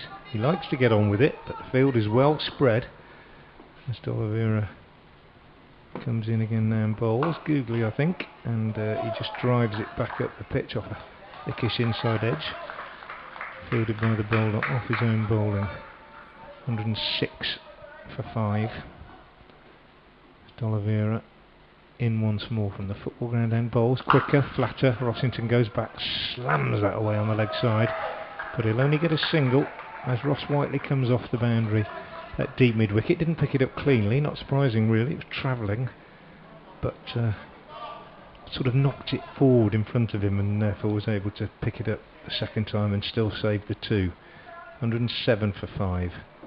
Zabe on strike again, D'Oliveira 2, and Zabe gives himself room and cuts on the offside, stepped back outside leg stump before the bowler bowled, cut the ball away off the stumps, picked up a single out to Whiteley at deep cover. It was a young man's stroke, wasn't it, Frank? Fearless. Yes, it was. D'Oliveira to Rossington, who does the same, and D'Oliveira fires that outside off stump, and he's pleased with himself, but then is not happy, as Rob Bailey calls, well, that must have been so close on that blue line. I thought he was a bit hard done to there, but I would. 109 for 5. He's in again, he bowls. Rossington does it again, and he cuts, but this time straight to the fielder, so no great damage done. Another good over from a Worcestershire point of view. Northants off 14 overs now, 109 for 5, requiring 179 for victory, and Worcestershire have come back well after that mauling they got from Levy at the start. Yeah, 70 needed now off 6 overs, and Northamptonshire are going to need at least a couple of big overs. We're talking about boundaries. The boundaries have pretty much dried up, apart from that one for Adam Rossington a couple of overs ago. And Dylan Pennington comes back into the attack to bowl to the left-handed safe Zabe, and that's a good ball from Pennington that bounced on Zabe, and he just runs it down sort of involuntary. I thought, in fact, I thought he had just a little bit of bat on it, but no, says umpire Rob White, must have come off his arm guard. I think he's just looked at his arm underneath his shirt, so I think he's just wondering where that one came from. It was a good ball from Pennington, but he gets 2 on the total anyway. 2-leg buys, 111 for 5. And Pennington in again. Bowls to Zabe, who looks to cut and doesn't make contact, goes through to Ben Cox, dot ball. And Northamptonshire looking at the run rate required, which is now pushing up towards 12 and over, 11.8 at the moment. 111 for 5, the target 179. And as we were saying, Northamptonshire from a very good position, and now decidedly second favourites as Pennington comes in, bowls to Zabe, who edges and he's going to get 4. Well, as we always say, it doesn't matter how they come in this sort of cricket. I think he was looking to just run that down. Whether he was looking to get it quite as fine as that, I'm not sure, but he picks up a boundary. It goes up to 115 for 5 the total, and Zabe up to 6. Do you know somebody called Derek Krieger? Doesn't ring a bell instantly. He's a Northamptonshire supporter, and he's very unhappy at the moment. Is he really? My Twitter at the time, right? Yeah. He's not a big fan of Alex Wakely. You must tell me in a minute what Derek has said. Pennington in again, bowls to Zabe, who's looking to pull that over mid-wicket, doesn't make contact, goes over the top of the stumps, and Rossington just coming down and having a word with the young man. This has been an excellent comeback from Dylan Pennington when you consider his first over went for 22, his second for 6, and he's conceded just 4 off that one down to third man. 2 balls to go in this over. Pennington bowls to Zabe, who again tries to swing it, but it's a no ball. Oh dear, well that's not going to please his captain. No ball signalled by umpire Rob White, and a free hit. So commentator's curse strikes again, just what I'm saying. Dylan Pennington's bowling a really good over. He goes and bowls a no ball. Well, these things happen. Now, where's Zabe going to target this, Trish, do you reckon? I don't know. Deep Swing square. and hope, I think. Yeah. Come right across his stumps, and that's gone down. Wide. That's a wide. Now that again, the bowler's going to feel a bit Really aggrieved harsh, because, yeah. as I said, he came a long way across, and it was actually harsh. when the ball was bowled, he was in front of all 3. He bowls a short ball, which Zabe tries to pull. If that was outside the blue line, I'd be very surprised. He doesn't make contact, and it's called a wide. 118 for 5. And Pennington in again, bowls to Zabe, who works that away nicely down towards fine leg. That's a good shot. He's only going to get 1 for it, because it's well fielded in front of the indoor school. He might have hoped for better, but he picks up a run. 119 for 5. So 10 on the score by a variety of means in this over.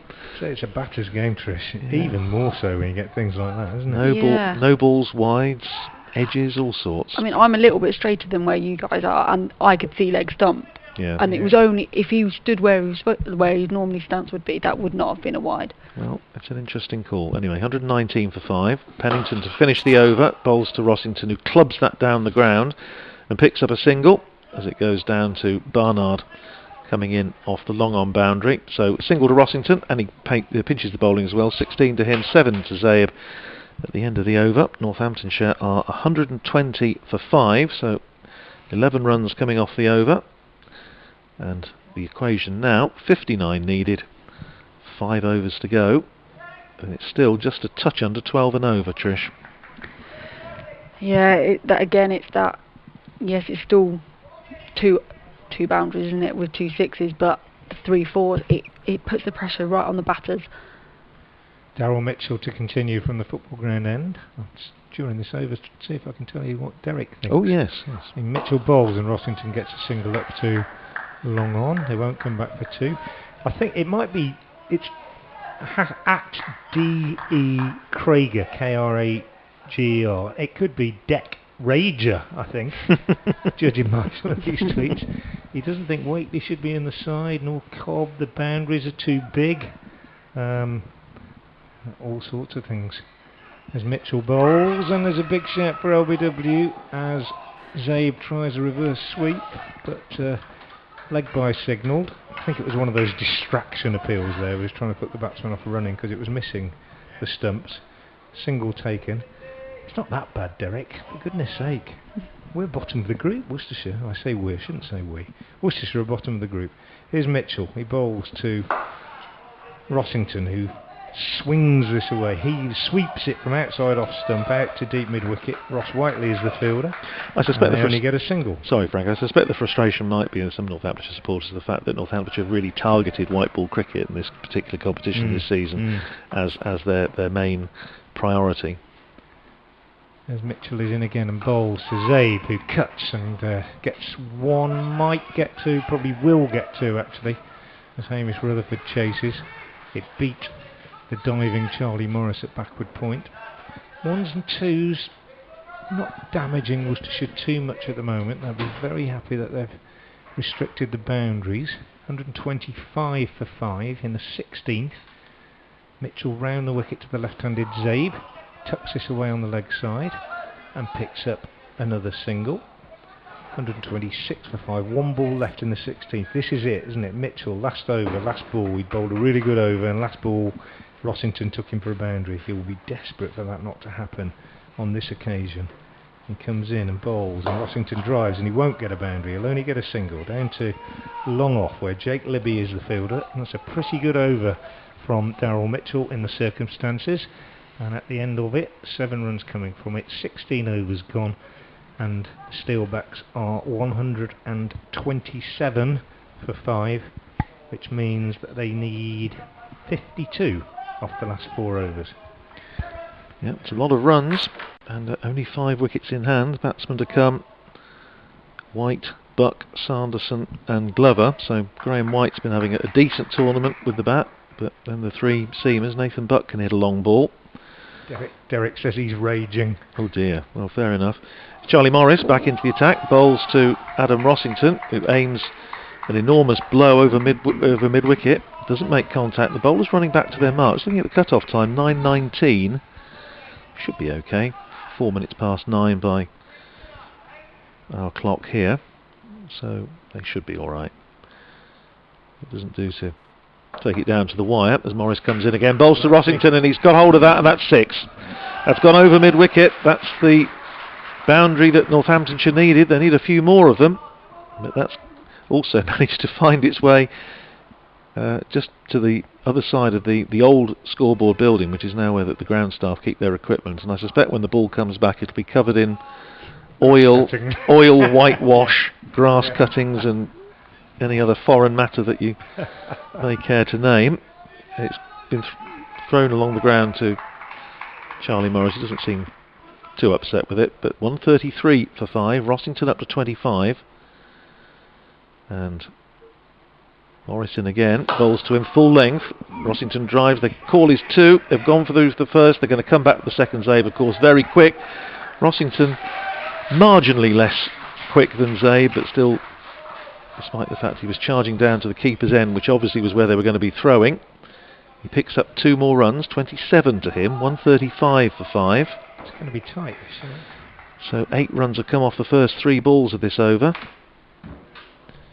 As Morris comes in again, bowls to Rossington, who drives. Once again, it's going up towards deep mid-wicket. He's only going to get a single this time, as it goes straight to the man fielding in front of the scoreboard. And 1 more to the total, 1 more to Adam Rossington, who is 28, 136 for 5, 43 more runs needed. And there are 20 balls remaining. So score at the asking rate just about 12 and over.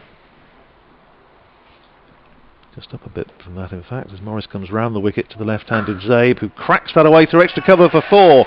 That's a super shot. Lovely shot. He just set himself, waited for it. It was a slower ball, I think, from Charlie Morris, and Zabe was onto it in a flash, and that's given Northamptonshire a very timely little boost. This is turning into a big ball, a decent over. It is 13 off the over so far, 140 for 5, 39 runs needed, And as Frank rightly says, this is a crucial delivery. If Northamptonshire can get a boundary off this. Morrison again, round the wicket, bowls to Zabe. They're not going to get a boundary, they're going to get a single as it goes out to deep cover. Fielder comes in off the boundary, sends in a return on the bounce to Ben Cox. But that's a better over for Northamptonshire. They got the runs they required off it, 14 to be precise, 141 for 5. Rossington 28, Zabe 15, 38 runs needed, 3 overs to go. Where's your money, Trish? Oh, that's a hard one. Obviously, that's helped massively, that over. And with it only being 3 overs, you would probably still put your money on the batting side. But a good over here, they always sort of say, don't they, it's the 18th and 19th over that's the key one. So obviously I think they're bringing Pat Brown back on to vary the pace. He'll bowl 18 and 20. Yeah. That's the plan. He comes round the wicket now and bowls, and Zabe gets a run. Again, that one he just took the pace off it. Zabe went back to cut it, didn't really have much pace on it, and he didn't time it that well and just squeezed it out through the covers for a single. 142 for 5. Key man's Rossington though, isn't he? Yes, I think absolutely. Zabe can obviously score quickly, but Rossington is the man who can clear the ropes, and he'll probably need to do that once or twice if they're going to get these runs. Good test for Brown. Good. This is what T20 cricket's all about. In he comes from the football ground end, past umpire Bailey, bowls to Rossington. He gives himself room and slaps this away on the leg side. They've taken 1, will they come back for 2? They will come back for 2, because although it was well fielded down there, there was a slip. It's getting quite dewy. Ed Barnard, the man down there, key man for Worcestershire, tends to field in the most important position. Barnard and Whiteley, the 2 best fielders at long on and deep mid wicket. 144 for 5. Rossington with that 2 goes up to 30. Brown to bowl to the right hander. He's in now. He bowls, and Rossington repeats the shot of the previous delivery, but gets it better this time and whacks it for 4 between those 2 fielders. Whiteley moving to his left, Barnard to his right. Neither could get anywhere near it. Raced away, and Rossington stepping up when required. 148 for 5 now, halfway through the 18th over. Another 31 needed. What will Pat Brown's response be? Take the pace off, I should think. He comes in now and bowls, and he does take the pace off, but Rossington repeats the same shot of the previous 2 or 3 deliveries, and this time good bit of fielding by Barnard, but they get 2. He hit 3 consecutive balls down there in the last over. He's hit 3 consecutive balls that way in that over. Would you be tempted to take one of your offside fielders out and put him over at deep mid wicket? I would. Yeah, I would, especially because you've got 4 out on the boundary. Realistically, it's 2, unless he absolutely creams it straight to them. It's 2 every time, isn't it? And then he threaded it through for a 4. 150 for 5. As Brown is in again to Rossington, and this time he does beat him with a clever ball, slower ball, and it hurt him. I think it hit him inside thigh maybe as he tried to pull it away, maybe even right in the box. He's certainly winded, and as a result he sent Zabe back. Zabe scampered back as Ben Cox picked the ball up and threw it at the non-striker's end. It's a good job Zabe's quick, because he'd come a good halfway down, hadn't he? He might have been out if he'd hit, but he didn't anyway. Rossington, I wonder if that might just take the wind out of his sails a little bit. It's very uncomfortable when that happens. Got to try and clear his mind. Good bit of bowling from Brown. 1 ball left in this over. He will not want to concede a boundary. He bowls. Rossington gives himself room, and he does get a boundary down to 3rd man. Totally unintentional. Big swing at it, edged past the keeper, down to 3rd man. Hands on hips from Pat Brown. Very, very disappointed with that over. Game very much on. 154 for 5 off 18. 25 needed off the last 2. Trish, still even Stevens, or are you on the batters? Yeah, I think you would always say that with it being 5 down, you've got a batter that's in. You would still back the batting side. Well, it's going to be Charlie Morris who's going to bowl the 19th over. Northamptonshire having taken 14 runs off the 17th over and 13 runs off the 18th over, so 27 off the last 2. The asking rate is now, 12.5 and over. 12 balls remaining, 25 runs needed. Morris coming round the wicket to bowl to the left-handed Zabe, who carves that one away over backward point, and he's going to get 4 runs, I think. Yes, he is. Crosses the boundary rope in front of the groundsman's tractor. Loads of applause from the Northamptonshire players and support staff sitting down to our left. So a boundary to start the over, which is always handy. 158 for 5. Zabe back in the side, once again making his presence felt as he has throughout the competition. He's up to 20, 158 for 5, 21 needed, and 11 balls remaining. As Morris bowls again to Zabe, who hits that one again over extra cover. That's heading towards the boundary, and that's another boundary. That's 4 more. Rattles into the ropes in front of the old scoreboard. And Zabe has started the over 4-4, 162 for 5. 17 runs needed off 10. And all of a sudden, Northamptonshire possibly feeling a little bit happier about this. Bit of a consultation between Ed Barnard and Charlie Morris. They've got to get a wicket, haven't they? Yep, they probably do need a wicket. He's got a man now on the cover boundary, 3 guarding the boundary on the leg side, and he bowls short. That's probably a good option, and Zabe looking to pull, doesn't make contact. I say he was looking to pull, I'm not sure if he was looking to pull or looking to uppercut. It was an indeterminate stroke, but it was fair enough, just trying to get something on it, I think was the point, as it was a short ball. Rossington comes down as a chat with him. Just needs to think about this now. 17 runs needed, 9 balls remaining. Morris bowling round the wicket to Zabe, who comes across his stumps. That's gone straight up in the air. He's going to be caught and bowled by the bowler. Yes, he is. He's caught by Charlie Morris. Zabe smashes his pads with his bat in frustration. He's gone, and Northamptonshire, who's saying about Worcestershire needing to pick up a wicket, that's exactly what they've done. And it's Zabe out. The only good thing from Northamptonshire's point of view is that Adam Rossington is still there, but Zabe goes caught and bowled by Charlie Morris for 24 off 18 balls, and Northamptonshire 162 for 6, which means there are 8 balls to go, and they need 17 to win. Warm applause for Safe Zabe as he comes off, and Graham White is coming in to take his place at number 8. 7 in 5 overs, that partnership. Yeah, that's pretty good, isn't it? Well, it's brought Northamptonshire back into contention. Whether it's enough to earn them the victory remains to be seen. I was just looking at the bowling figures in the context of this game, where you're going to get, what are we going to get, about 350 runs scored. Ed Barnard 4 overs, no maidens, 2 for 15. Quite remarkable. That's quality. Darryl Mitchell as well, 3 overs, 1 for 17, very tidy. So Adam Rossington, the batsman, managing to cross while the ball was in the air. 2 balls left in this over, 17 needed to win, 162 for 6.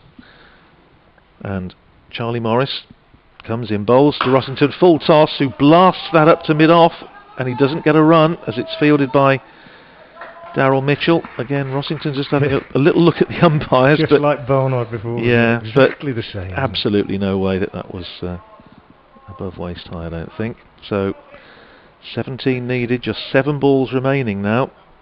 This ball, and as you called it, Frank, the wicket, potentially absolutely crucial. Here's Morrison again, running away from us. Bowls to Rossington, and it's gone wide. It's a good ball. He just got in his own way a little bit and finished up getting an inside edge. Gets the single, which is what he would have hoped for. He would have hoped perhaps for something a bit more off the last ball. But the equation now, very simple. 163 for 6. Rossington is 41. Graham White yet to get off the mark. We have 1 over to go, and Northamptonshire needs 16 runs off it to win. I don't know about you, Trish, but if I was set in this field, I'd have 3 men out there now on that leg side for Rossington, wouldn't you? Yeah, long on, deep cow and deep mid-wicket. Yeah, because what you've got to think, 16 required, 6 twos is not going to be enough, isn't it? So you've got to protect that boundary. Yeah. That's where that's where Pat Brown's going to... Yeah, that's where he's been hit, and where Rossington's got most of his runs. Yeah. Do you need... I don't know. It's difficult. It's easy for us from here, isn't it? I just wonder it's whether the easiest game, isn't it? I'd sacrifice one of the others. But I suppose you can't put the fine leg there. It would have to be the man on the cover boundary. Then he might go inside it. Yeah. Anyway, Pat Brown, he bowled the last over at Taunton last week when they needed 13, and he managed it.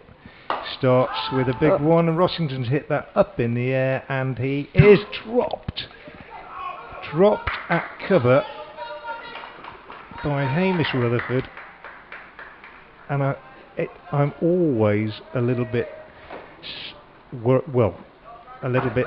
slow to criticise when it's gone above the lights. I think it's very, very difficult, from what I've heard, when a white ball goes above the lights and then comes back down through the lights. He got underneath it. He never looked really confident, did he? But he dropped it. But it was only a single, which is crucial. 164 for 6. 5 balls left. Brown comes in to bowl to White. He bowls. And again, that's a clever piece of bowling. Took the pace off it. Dropped it in short. And White could only flat bat it up to mid-off for a single. So 2 off the first 2 balls. And 14 needed off 4 balls now.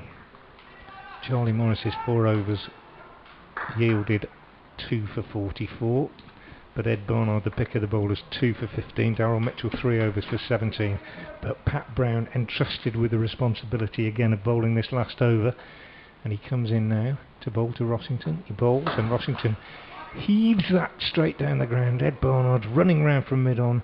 He will field it, and they only get 2, so 167 for 6. 12 needed off 3 balls. Keep your foot behind the line. Keep your foot behind the line. Don't bowl down the leg side. Keep your head. It's been a good game for T20 cricket. It's been a cracking game. It's ebbed and flown, hasn't it? Both innings have had great starts. Pat Brown from the football ground end. 3 balls left. Comes in now. Past umpire Bailey. And Rossington goes across his stumps, heaves him away on the leg side, but he's only going to get 2. In fact, he's run out. He's run out coming back for the second. Good bit of work by Charlie Morris at the final leg, and an even better bit of work by Ben Cox, who, as keepers do these days, came in front of the stumps to take the ball and then flicked it back without looking. And Rossington is run out. Probably more important is the fact that they only got 1 run off that. So that's a really smart bit of cricket, really, isn't it, by Worcestershire and by Ben Cox in particular.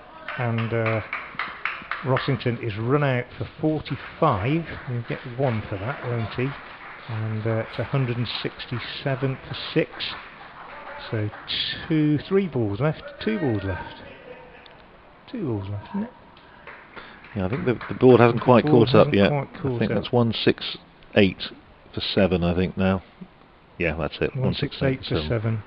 11 needed, 2 balls left, 11 needed. So Pat Brown has nearly done the trick. I won't say he's done the trick, because he could still get hit for 2 boundaries, but he's done well. Nathan Buck is the new batsman. Happy Hacker, yes, as he called himself when we were here in the Bob Willis Trophy, and he is quite capable of clearing the ropes, but it's a big ask when you come in to do it straight away. Here comes Brown into him, bowls, and it's going to be a win for Worcestershire, because he's only got a single off that. And Pat Brown, for the second game on the trot, has done the business for Worcestershire at the back end with the ball. Didn't start so well in his first spell, but kept his head really well here. And Worcestershire are going to pick up a win, which looked unlikely 10 minutes ago, but then looked likely probably half an hour ago. So that's the nature of the game it's been. Here's Brown, last ball of the innings, bowls, heaved away on the leg side, and caught, dropped by Ross Whiteley at deep mid-wicket. It doesn't matter. Skye got right underneath it, had all the time in the world, but he dropped it. He'll be a bit annoyed with himself, but at the end of the day, it's a win for Worcestershire, as Northamptonshire finish on 170 for 7, and Worcestershire are the winners by 8 runs. And outstanding bowling from Ed Barnard in particular, 4 overs, no maidens, 2 for 15. But Pat Brown holding his nerve to finish with 1 for 41, I think, off 4 overs. And it's all about that death bowling, really, and Brown just had what it took for Worcestershire. So a good win for the Rapids, only their second in the campaign, and they won at Taunton last week. and they've beaten the Steelbacks here by 8 runs. Yep, no, it was a well played Worcestershire. I mean, it was a cracking game of cricket, excellent T20 demonstration by both sides. I think in the end, you look back at Northamptonshire, I'm sure when they come to do the debrief, they'll be looking at the state of the game. 73 for 1 in the 6 and a bit overs, and then the best power play they've had this season, 71 runs and losing just the 1 wicket. And then, as has been the case in the last game or two, wickets have fallen in clusters. Cobb out for 13, as Trish was saying, is just a little bit shorter runs in this format at the moment. Vasconcelos going in and not really doing the job that Northamptonshire were hoping he would do on this occasion. He missed out. Rossington, in the end, just left with a little bit too much to do. Some smart cricket by Worcestershire at the end. Terrific bit of death bowling by Pat Brown. Not for the first time, doubtless not for the last. That's the sort of cricket that's earned him an England, white ball recognition, and why they're looking at him as an international bowler in white ball cricket. And he did the job for Worcestershire. And for Northamptonshire, having won 4 in a row, they've now lost 3 in a row, and there's no margin for error now. They've really got to win the last 2 games against Somerset at Taunton on Friday night, and then against the Birmingham Bears at Edgbaston on Sunday. You would think, if they're going to have any chance of really making the quarter-finals. I think for a long time we've been saying, well, they're obviously going to qualify, it's just a question of getting a home quarter-final. Well, now suddenly, off the back of 3 defeats, they've still got some work to do, I think, Trish. Yeah, and it's unfortunate, isn't it, because they played some really good cricket at the beginning, got those 4 wins, and now the pressure's all on them. And in a way, tonight the pressure was on them. Worcestershire, they haven't had the best of seasons. They came into this with no pressure on them. They were just coming in, like Frank said, giving some of the other players a bit of time in the middle or getting some overs under their belt. And there wasn't a massive difference between the teams. You can't say there was one standout player that won it for them. I think Worcestershire just seemed to not let the pressure get to them. They, if Levy got away from them, they thought it's fine. We can get him out and put the pressure back on. And I think that's the real difference. Was they just handled the pressure a lot better than Northampton did, and hopefully Northampton can change that in the last 2 games and get the wins that they need. Otherwise, it's going to be a bit of a deflated ball season. Yeah, Northampton just had that little jittery phase, didn't they? Which we were talking about, Frank, in the around about sort of the 15th, 16th, 17th overs when they just seemed to lose their heads a little bit and doing all sorts of rather peculiar options, and in the end costing them dearly, I think. Yeah, that's true, and it wasn't as if they were rookie players that were out there at the time either. It was a strange thing, but pressure does funny things to you, and off the back of a previous defeat, which was a really poor one, they maybe were just a little bit edgy, and you can understand it. But yeah, it was a surprise to me that little period. That I genuinely think that in the cold analysis of this game, in both innings actually, overs from sort of 12 to 16 were probably the ones where neither side performed to their very best. No, but it was a good game of cricket. Cracking game of cricket, and congratulations to Worcestershire, who win this match by 8 runs, and both counties move on. I say Northamptonshire to Taunton on Friday night. Where are you up next up, Frank? Edgbaston against the Bears, I think. Right, which is where we are on Sunday. Well, I very much hope wherever you've been listening, on BBC Radio Northampton, on BBC Hereford and Worcester, on online, of course, BBC Online, on the stream, the live stream, or on, of course, BBC coverage of this match this evening. From me, Andrew Radd, from Frank Watson, from Trish Hankins, many thanks for your company, and we'll see you again next time, and we'll have